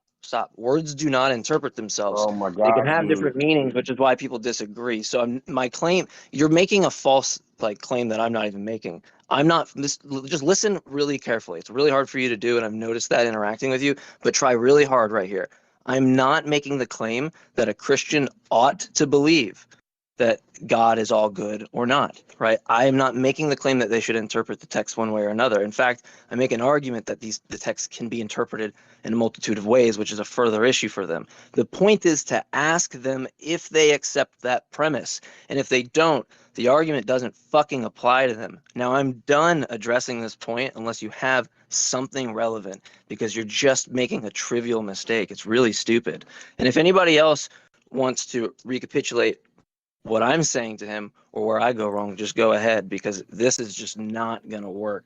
He's just going to do the same concrete thing he does where he doesn't know what he's talking about and not relevantly addressing what I'm saying. So yeah, I'll do that. So J Mike is simply saying God is all good in most Christians' worldview. So he's just assuming that of the previous Christian. It may not apply to you, so it doesn't matter.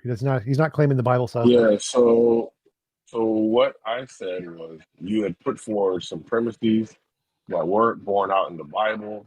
Lo and behold, asked you to provide a biblical He never said they were put in the Bible. He substantiation. never said they were. Lo and behold, I asked you to support it through biblical text.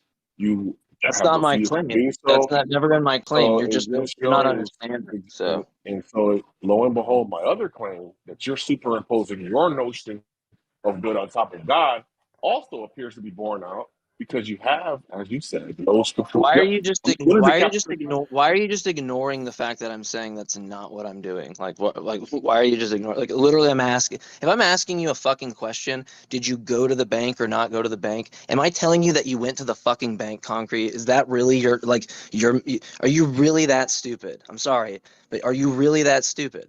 You cannot be that dumb.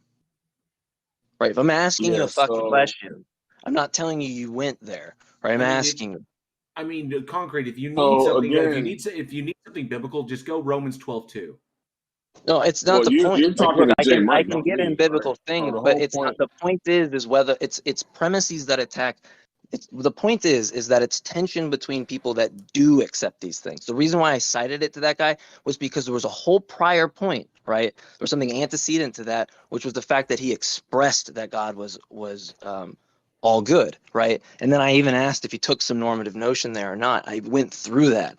So it was relevant to things that he held to show tension there, right? Now, if you don't hold those points, then it wouldn't apply to you. And that's why I would Yeah, ask so you. here's the one. That's why you could just say I reject like premise 1 or 2 if I put it in some, if I formulated it in some way for you, because that's how premises work. They don't like force you to accept its truth value. If you don't, you're just making a trivial mistake.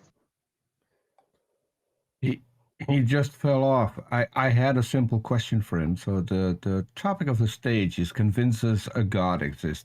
Does anyone here think that you can convince us that a God exists by attacking a position that J. Mike holds?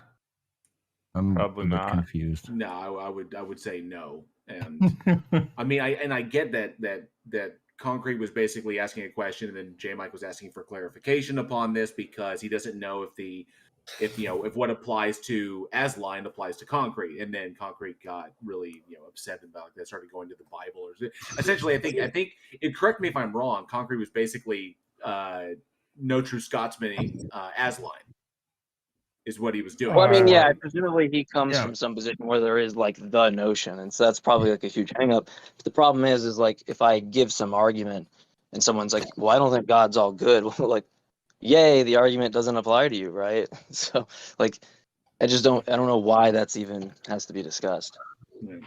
So John Mumkay is a Christian, and he wants to convince us a God exists. All right, I gotta go. We'll see you guys later.